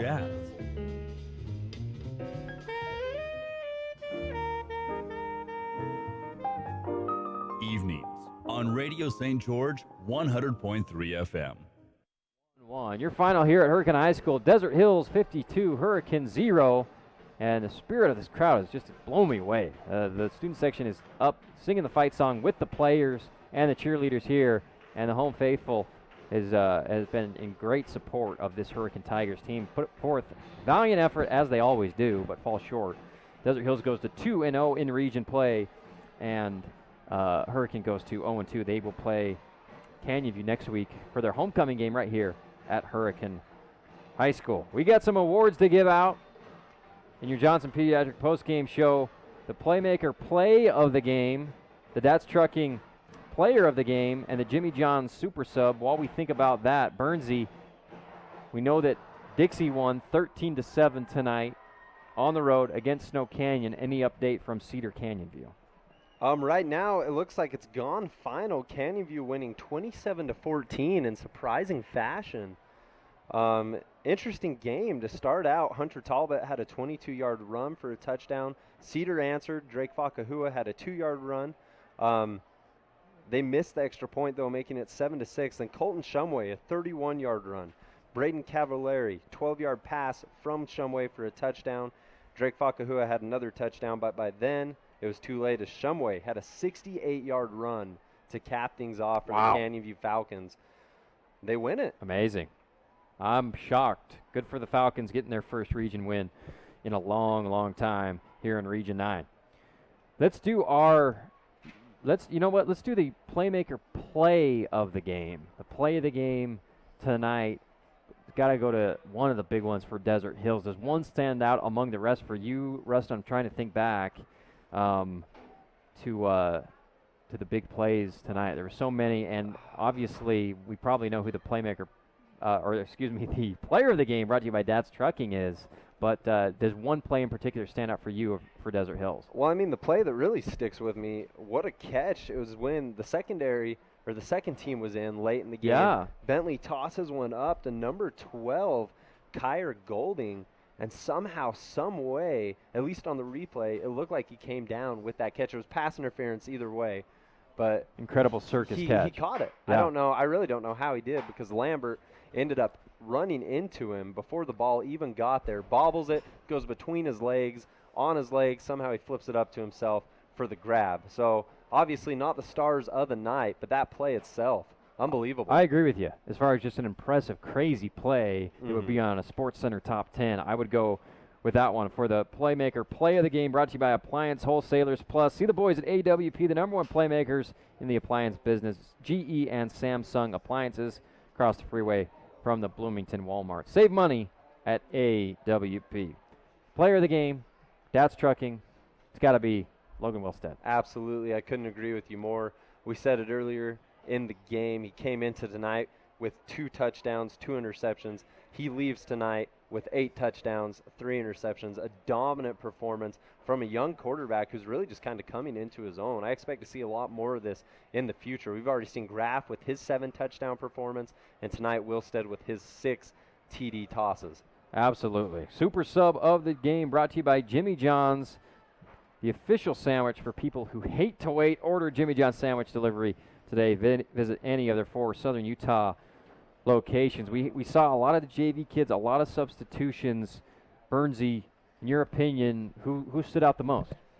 You know, when that second team came in for Desert Hills, I'd have to say Chandler Reber. On the defensive end, he was explosive. He was breaking up passes, making tackles, and then receiving the ball as the tailback. He was stiff-arming guys, running over his own linemen. He drug about 4 Tigers all the way down to the 2-yard line. I'd have to go with Reber tonight. I think super sub of the game. Yes, I think that's a great pick. Appreciate all of our sponsors. Dad's Trucking, your quality service carrier, running strong since 1988, delivering your Dad's Trucking player of the game all season long. Tonight it was Logan Wilstead. Canyon View shocks me and Region 9 fans all over the place by beating Cedar tonight, and Dixie gets the win 13-7 at Snow Canyon. Right here, Desert Hills 52, Hurricane 0. Appreciate our awesome CEC TV staff bringing you the live video all season long on our Summit Athletic Club Triplecast. For Bernsey, great job. Great to be with you again. And me, I guess we'll be back hopefully soon together, man. We got more games coming your way next week right here on ESPN Radio, CEC TV, as well as our sister station, KDXU. Until next time, have a great weekend, everybody. Appreciate you joining us.